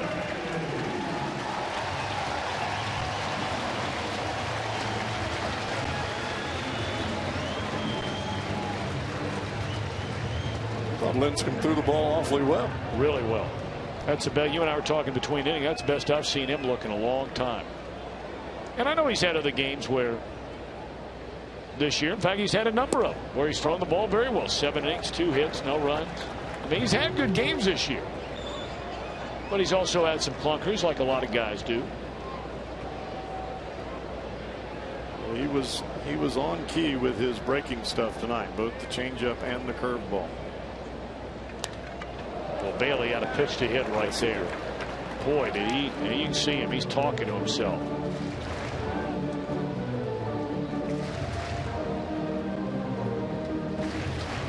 Kind of spot for a pitcher. You're just trying to hit the ball right back up the middle. You don't want to pull off of it because then you hit it off the end of the bat.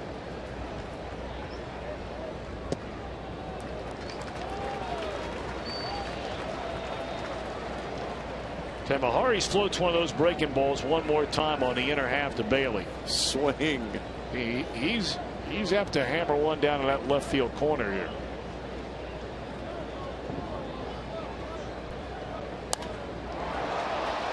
He came with a fastball that time, and Bailey hit it the other way.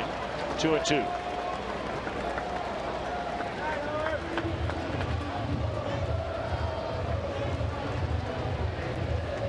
This is the part for a pitcher standing at home plate. Anything that's around the strike zone, as long as it doesn't bounce, you got a pretty good chance to make contact. But the pitcher on the mound, if he doesn't bounce the breaking ball, he's giving you an opportunity here. 3-2.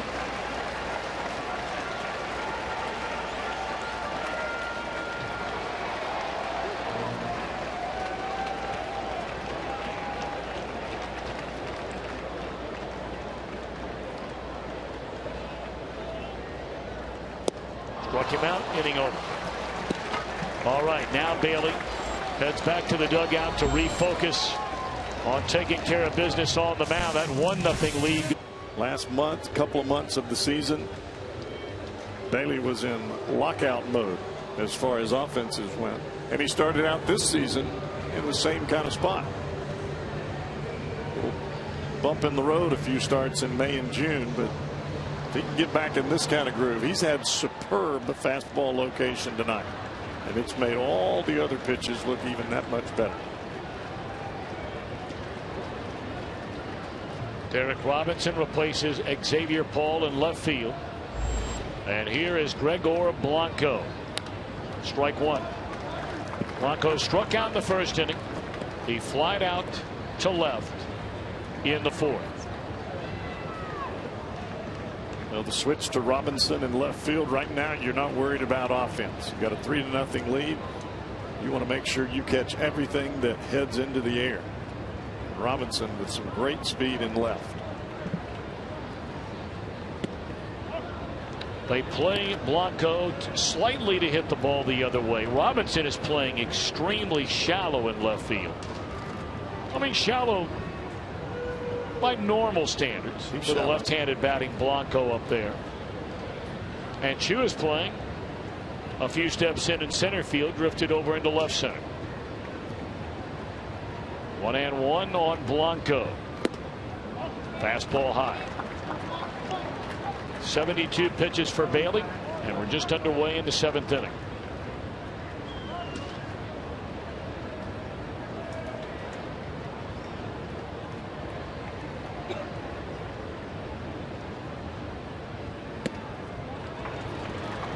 Fourth time tonight, Bailey has gone to a 3-ball count on a bat.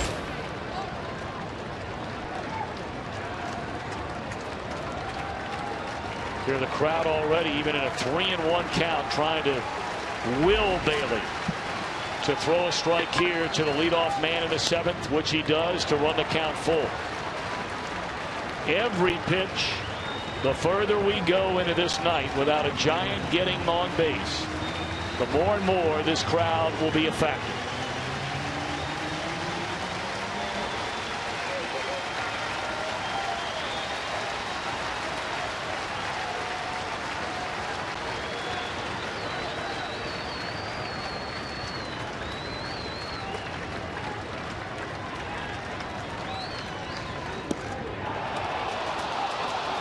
And there's ball four, and the Giants for the first time tonight have a runner aboard.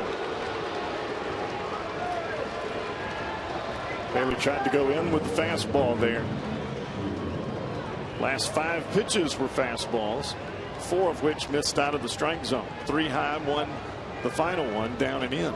The Reds, the oldest franchise in the history of baseball, have only had 1 perfect game thrown by one of their pitchers, and of course that was Tom Browning on September the 16th, 1988, against the Los Angeles Dodgers in a 1-0 win. So now Bailey has to do something he hasn't done outside of his warm-up pitches, going all the way back to about 8 or 9 minutes after 7 o'clock, and that's pitch out of the stretch.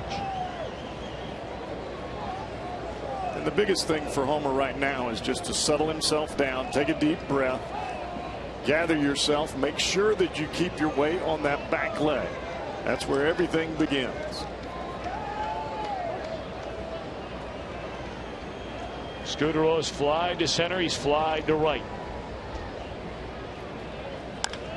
Tapper down to third. Good pickup by Frazier. 1 out. To give you an idea about how rare a perfect game is, putting it into perspective, there have been 21 perfect games going way back to 1901. 21 of them. There have been approximately 185,000 baseball games that have been played since 1901. 185,000. There have been 21 perfect games. It's pretty extraordinary. Yeah. Well, not only do you have to be good on the mound, but you've got to have a little bit of luck and fate looking your way as well. And there's strike. And a lot of times it's not up to you on the mound. It's up to the other 8 guys that surround you on the field of play. So now the batter Buster Posey is fly to center and bounced out to third. Runner at second, 1 out. Strike 2. Homer has stayed right down there against Posey here tonight. Fastball down and away. That is a perfect pitcher's pitch.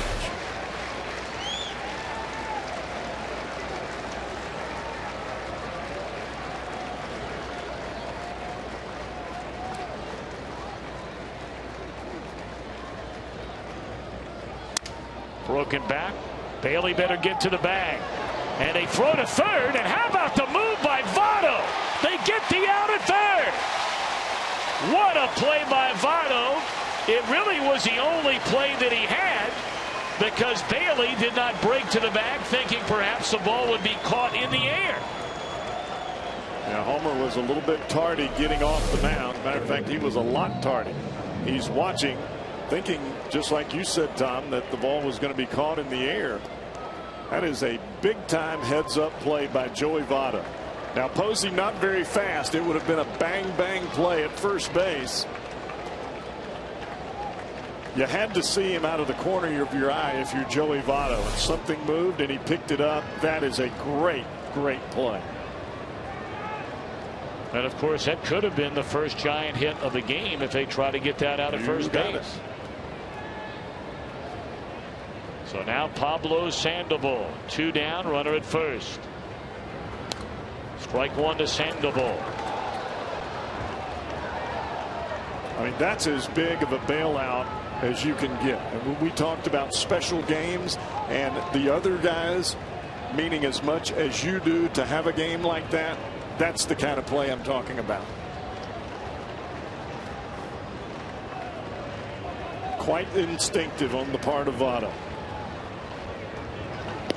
Well, you talked about having a little luck. That's a case where the ball was in the air long enough where the runner at second base had to wait himself to see if the ball would be caught. Exactly. I mean, if it's a ground ball, Bailey's not getting over there. The runner easily goes to third. But because it stayed in the air long enough, you get a shot. 0-2 to count on Sandoval. A lot of the crowd now up on the 2-strike pitch.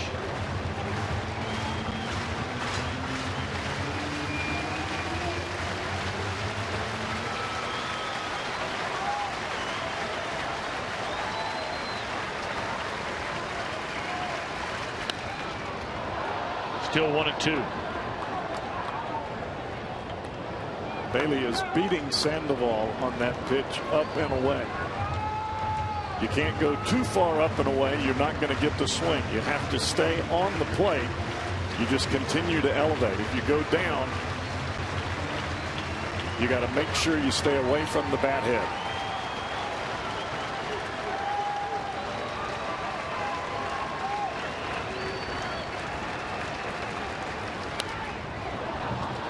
Continues to challenge with a fastball. That one at 96, and Sandoval able to foul it away.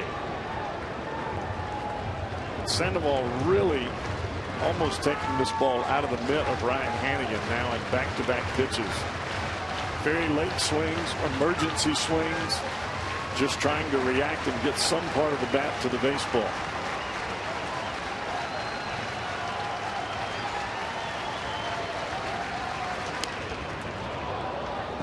Buried that fastball in a cut fastball in on his hands.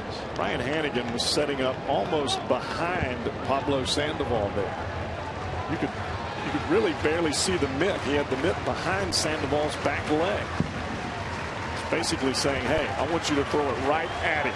That was a pitch he threw Sandoval, and he barely hit it far enough in the air that was caught by Phillips in the first inning. Second inning. 1-2 to Sandoval.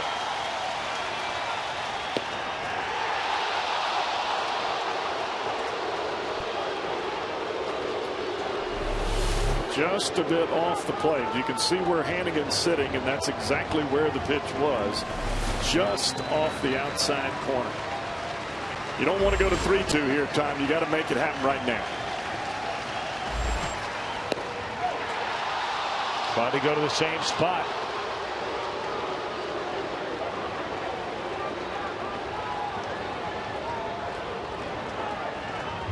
A lot of fastballs here, Cowboy. You staying with that? 3-2. Throw in the heater. Stay right out there. Crowd rises as one.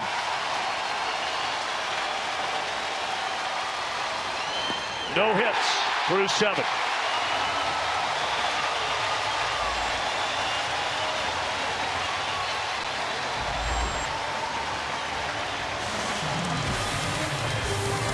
Killer games. Those were games, both those games the Reds could have won. Should have won. I know. All right, Jeremy Affeldt, a one-time Red, takes over on the mound as the Reds bat here in the last of the 7th inning with a 3-0 lead. Of course, all the drama still to unfold before our very eyes. With Homer Bailey having not allowed a single base hit through 7 innings tonight. Lost a bid for a perfect game with a leadoff walk to Gregor Blanco in the 7th inning. Reds gave him a little bit of breathing room after Chu doubled, scored on a fly ball by Votto in the 1st. Brandon Phillips clubbing a 2-run home run their last at bat to make it a 3-0 score. Bruce Bochy for the Giants is playing this game as though it is a 1-run ball game. Normally, Affeldt is usually reserved to pitching when the Giants have leads, which has been few and far between for the Giants lately. 6 of their last 7 the Giants have lost. This has been a road trip that would sound the death knell for a lot of teams. For the Giants, they have had a tough time. Swept in LA. Won 1 game in Colorado. Tell you what, though, this goes back, even further than that.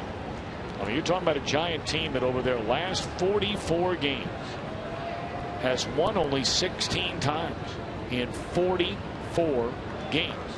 That's beginning with a series they played in Toronto back in the middle of May. They only won 8 times in June, right? That is rough. And Chu drops one into left field. The key for Chu, after having a couple of those caught, is just hit it over the third baseman's head. That's a big deal when you're getting a hit off a left-hander for Chu. We'll kick off the 4th of July weekend here at Great American Ballpark. Reds begin a 3-game set Friday against the Mariners. After the game, stick around. We have the big post-game fireworks show presented by PNC Bank. Dusty Baker picking the soundtrack for that one. 513-381 Reds, or visit reds.com/July. Night game tomorrow night, day game on the 4th of July, and then Friday night, Saturday, Sunday afternoons. I say let him swing it right here.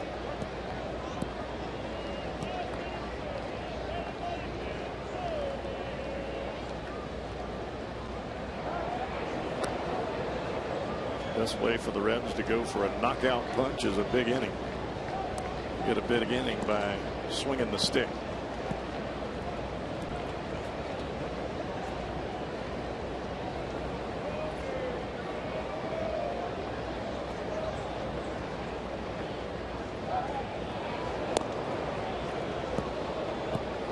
Cozart is bunting. He's sure not giving it away. He is staying right down on the end of the bat.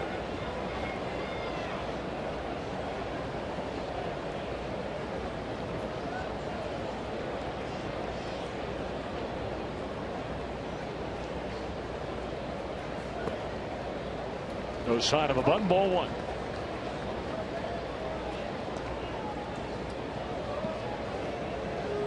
Affeldt straight fastball. There's a little bit of tail to it. His best pitch is that over the top curveball, and it is a damper.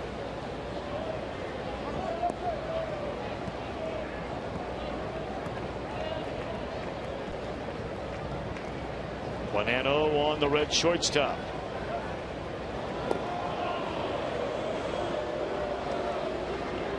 Cozart, a sacrifice, reached on an error on the same play by Lincecum in the 1st inning. His sacrifice helped lead to the 1st run of the game. Bounced into a fielder's choice in the 3rd, struck out in the 5th. Foul out of play, a ball and a strike. Cozart looked like he was trying to find that hole on the right side. And Brandon Belt holding the base runner on. Scutaro at double play depth gives you a nice wide target over on that right side. Goodrow awfully good on the offensive side, but he doesn't cover the ground on that side of the field like Brandon Phillips.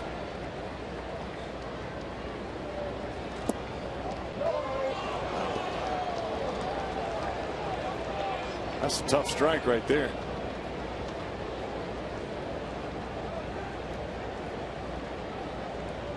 It's not really a pitch you want to swing at any time. Even with 2 strikes, can't hit it.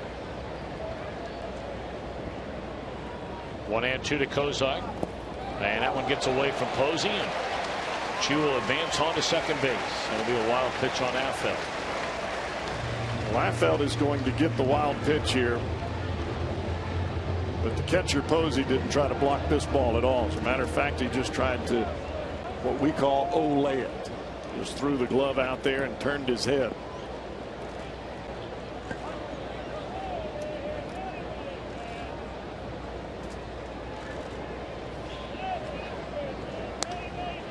They try to shoot it the other way again. Still 2-2 on Zach Kozak. Well, Tom, really for Zach here, the situation is the same as if he had the hole over there. Nobody's out. You got the runner at second. If you hit a ground ball to the right side, even if they make the play, you move the runner to third. And that's what he's trying to do here.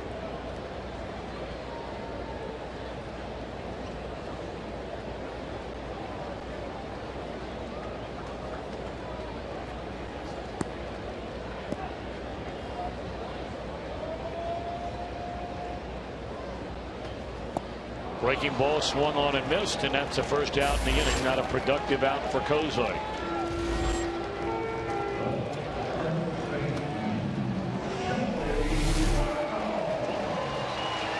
He had Kozart set up for that big time. After the fastball's away, that Kozart was fouling off. Once the pitcher like Affeldt has you in that kind of hole, he's going to start the curveball out there where the previous fastballs were and just drop it right under your hands.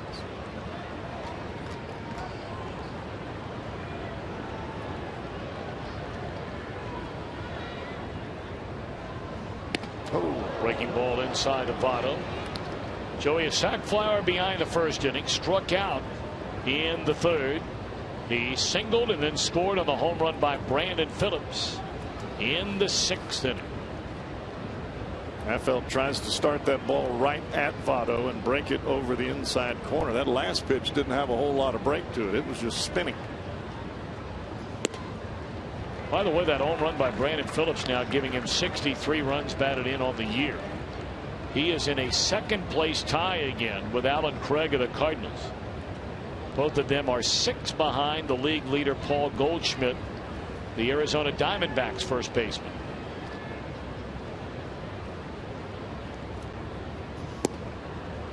Ball 3 to Votto with Brandon waiting on deck, and he might get a chance to pass Mr. Craig here in a moment.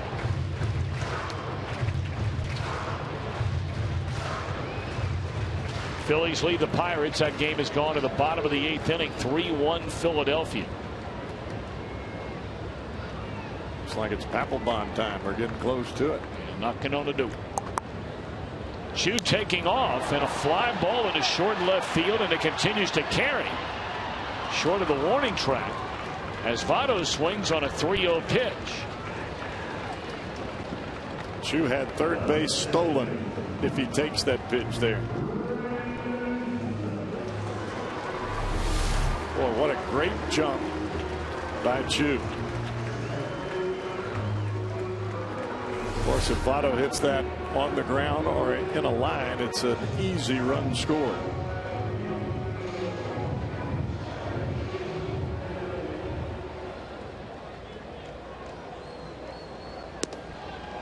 Well, you saw Votto talking there with Jay Bruce, undoubtedly giving him a little information about Jeremy Affeldt.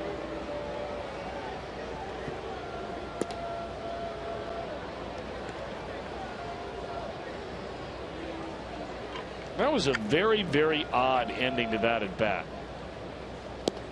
Votto, a guy who's so selective, and of course much has been made about, does Votto walk too much? I mean, there's that whole thing going on out there, and but for a pitch in that location for Votto on 3-0, to go out there and get that. That's rare for him. Not swinging 3-0. He'll do that from time to time, but just on that location. Just that he had to reach for it. It didn't look like a pitch that caught a whole lot of the plate. But then again, if you're standing at the plate and you're looking away, it looks better to you than probably what it actually was. Sure. He hit it hard. Yeah. Just got under it just enough. So now Bruce, breaking ball away from him. J.O. for 3 is grounded to second, struck out swinging, line to left. All those at bats were against tonight's starter Tim Lincecum, who was charged with 3 runs, 6 hits in 5 1/3 innings. Lincecum walked a couple of batters tonight, punched out 8.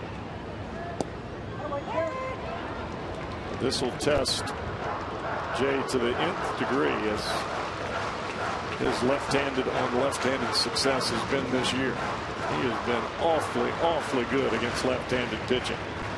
Probably better right now than he's ever been in his career.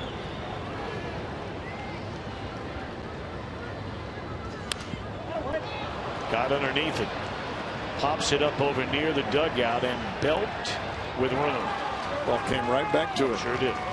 All right, here we go. Top of the 8th inning, around the corner. Inning.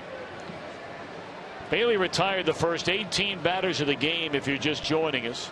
And it's funny how just around town word can begin to spread in this day and age, whether it's somebody gives you a buzz from a cell phone, you get a text from a friend who's watching the ball game somewhere else. Hey, you checking out the Reds? Get on down here.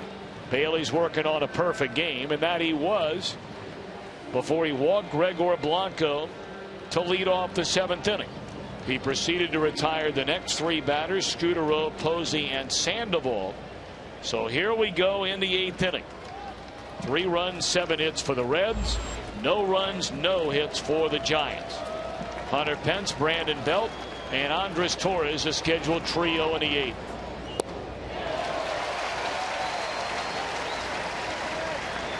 This is where the multitude of fastballs starts to pay off, as Homer starts a first pitch breaking ball to Pence, and he was coming out of his shoes.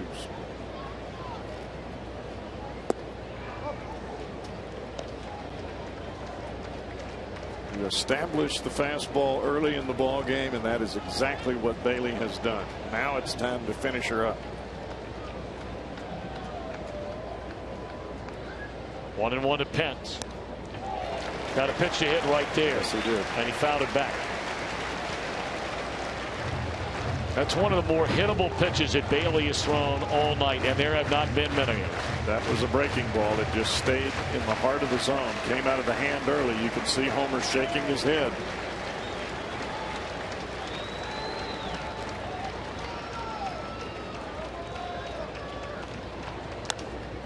Popped up. This will be out number 1 in the 8th inning.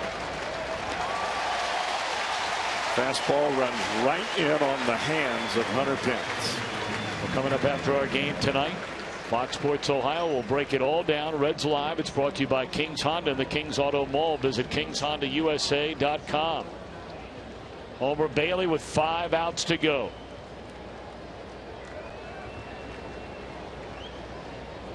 Well, if you retire him in order, you do not have to get back to the middle of this order and Buster Posey. High fly ball into right field. This will be the 2nd out in the 8th inning. Bruce squeezes it tightly. Both batters here in the inning, Homer has started them with breaking balls. He got a swing and a miss by Hunter Pence. That breaking ball got in on the hands of Brandon Belt.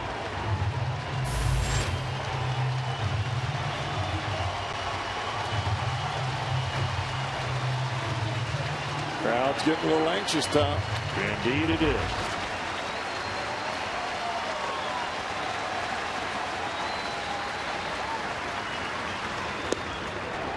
Andres Torres, a batter, looks at a fastball inside, ball 1.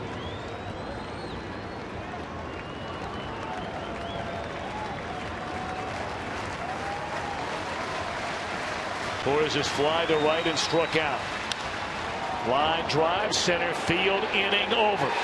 Homer Bailey will go to the mound in the 9th inning with a chance to pitch a no-hitter for the 2nd time in his major league career. Don't you dare go away. For Bailey in Pittsburgh last September. The closest thing that could have been a hit.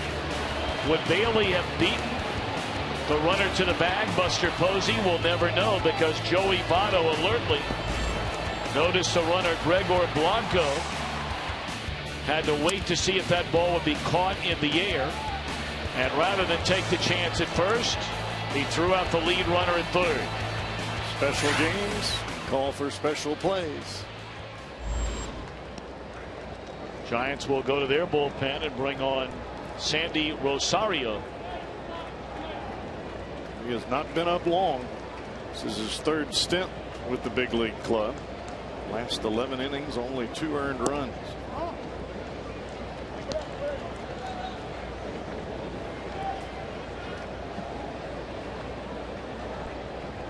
You're taking a peek ahead to that top of the 9th inning. And who's not? Brandon Crawford, the shortstop, the number 8 batter. A pinch hitter for Rosario as Frazier grounds out to Crawford. And then the only Giant who has reached base in a game tonight, the leadoff man, Gregor Blanco. If you recall, in Homer Bailey's no-hitter last year against the Pirates, the 15th thrown in the history of the Reds. Homer Bailey walked 1 batter in that game, Andrew McCutchen. What inning? The 7th. There was 1 error behind him that night defensively by the Reds.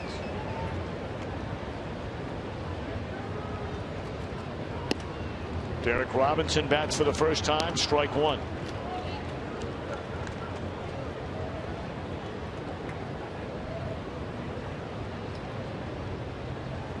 Homer has really had the number 1 working tonight, and it's been there from pitch number 1.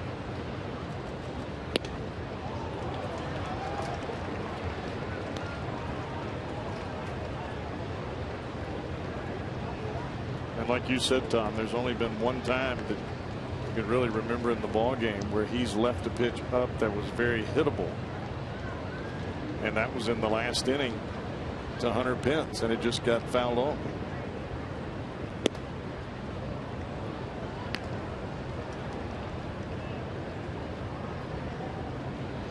Homer Bailey has made his way back up into the tunnel. And according to Jeff Piccolo, just pacing around as he's been doing pretty much all night long. Just like he'd been throwing strikes all night long. And there's strike 3 called to Robinson. 2 are out, the Reds 8th. Well, Tom, you had said that Homer has been down this road before, and he has been. But for any ball player, when you get to this point in a ball game as a pitcher, the adrenaline is flowing, the butterflies are twirling, and the only thing you want to do right now is just get back on the mound and get it over with.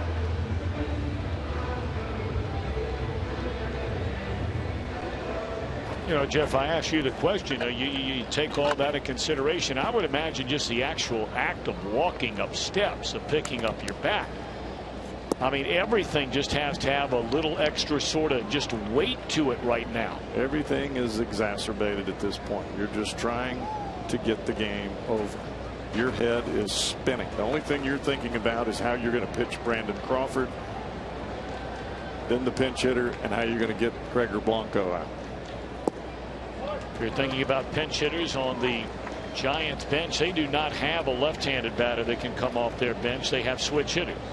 Tony Abreu, an infielder, Hector Sanchez. More than likely we won't see him as a backup catcher. You've got Joaquin Arias.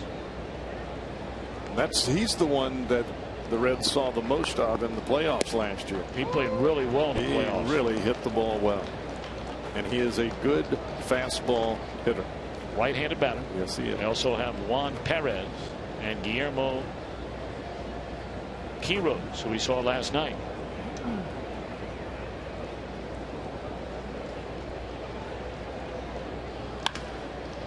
All right, boys and girls, it's time to saddle up. That's something Homer Bailey probably likes to do. And he's trying to get on that Bronco and ride it all the way home to a second career no-hitter.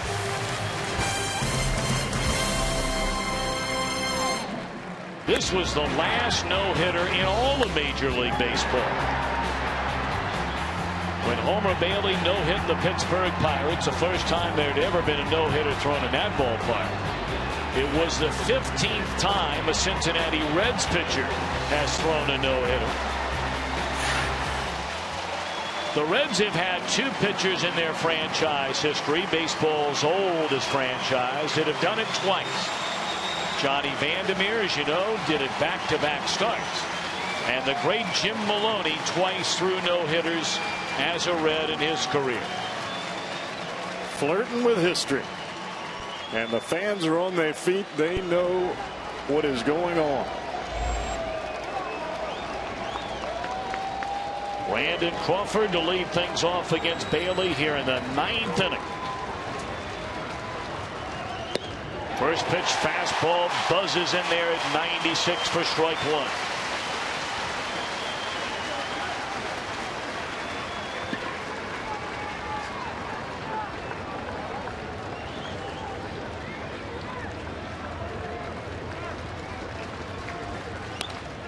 Oh, and 2. Well, this is the kind of buzz that you love creating for your ball club. Whether it's the big swing of the bat or whether it's a game like this, get everybody thinking back in the winning way. What road trip?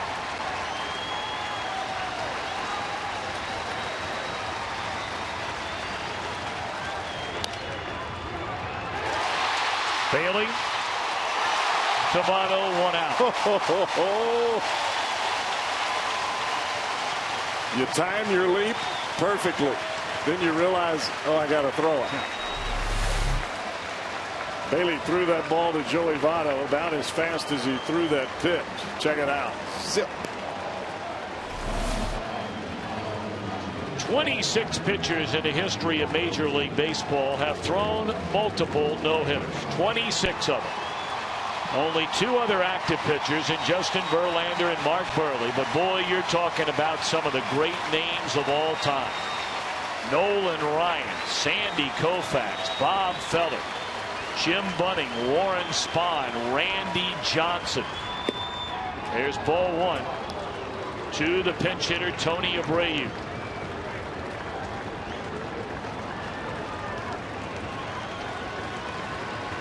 And the man trying to add his name to that list is David DeWitt Bailey Jr. 1-0 pitch. A ball and a strike. Homer throwing the ball as good right now as he has been all game long. This kid just does not run out of gas. Pitch number 102 on the night for Bailey.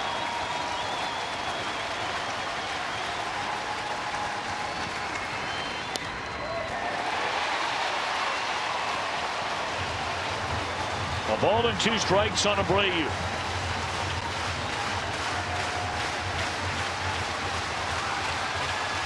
Crowd of almost 28,000 on this July the 2nd, 2013.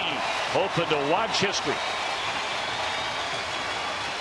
Well, there is no better feeling on the mound than to hear what Homer's hearing now.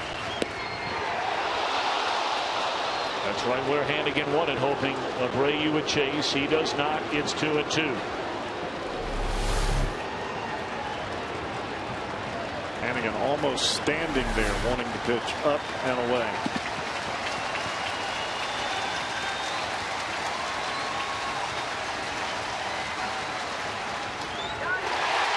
Two out.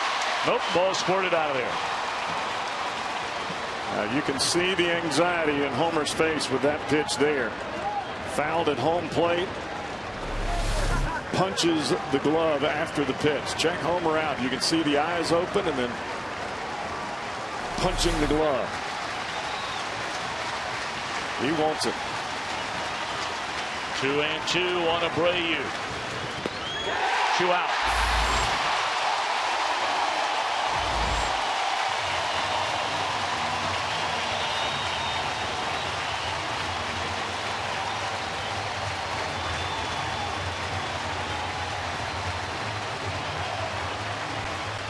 Bailey now clocking in at 97 miles an hour.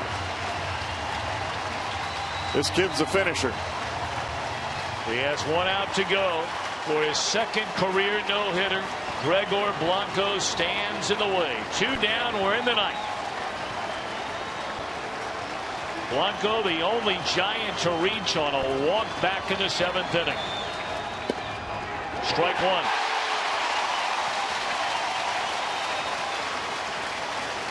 .279 no-hitters have been thrown in the history of baseball.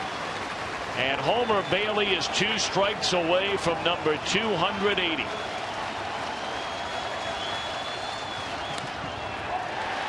One strike away.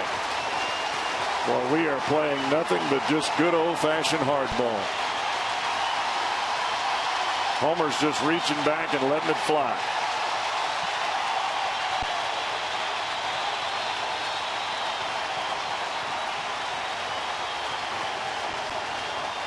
Take it all in.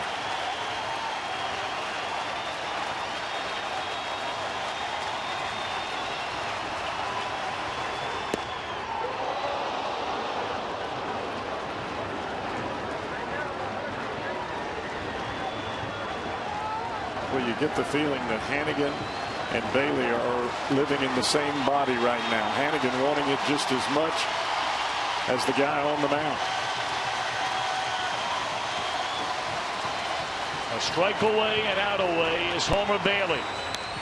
Ground ball to third. Frazier gloves. Throw to first, and Homer Bailey, for the second time in his major league career, has tossed a no-hitter.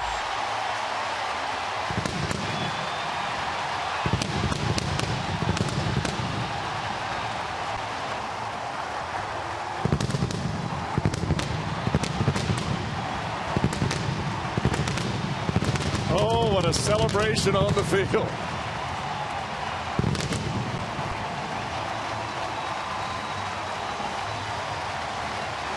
Homer Bailey joins Johnny Vandermeer and Jim Maloney as the only 3 Reds in franchise history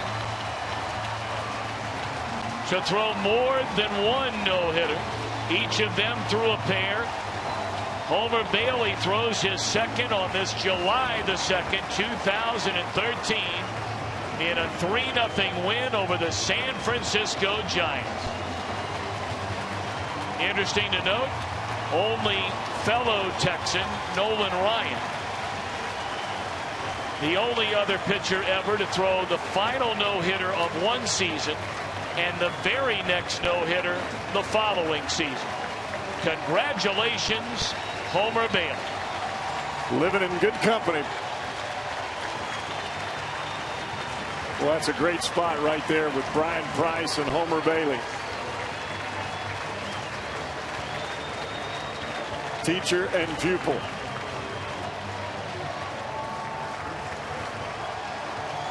Okay.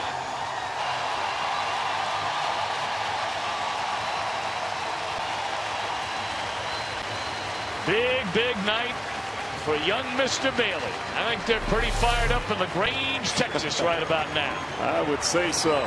The Bailey family, they've produced an awfully darn good one. And the first man there to hug him, as it should be, Ryan Hannigan. When you work hand in hand the way that these two have now for the second time, I don't know that you could ask for a better start to the second half, Tom. September the 28th of 2012, a no-hitter for Homer Bailey. And on this July the 2nd, 2013, he throws baseball's next no-hitter. What a night at Great American Ballpark. How about that?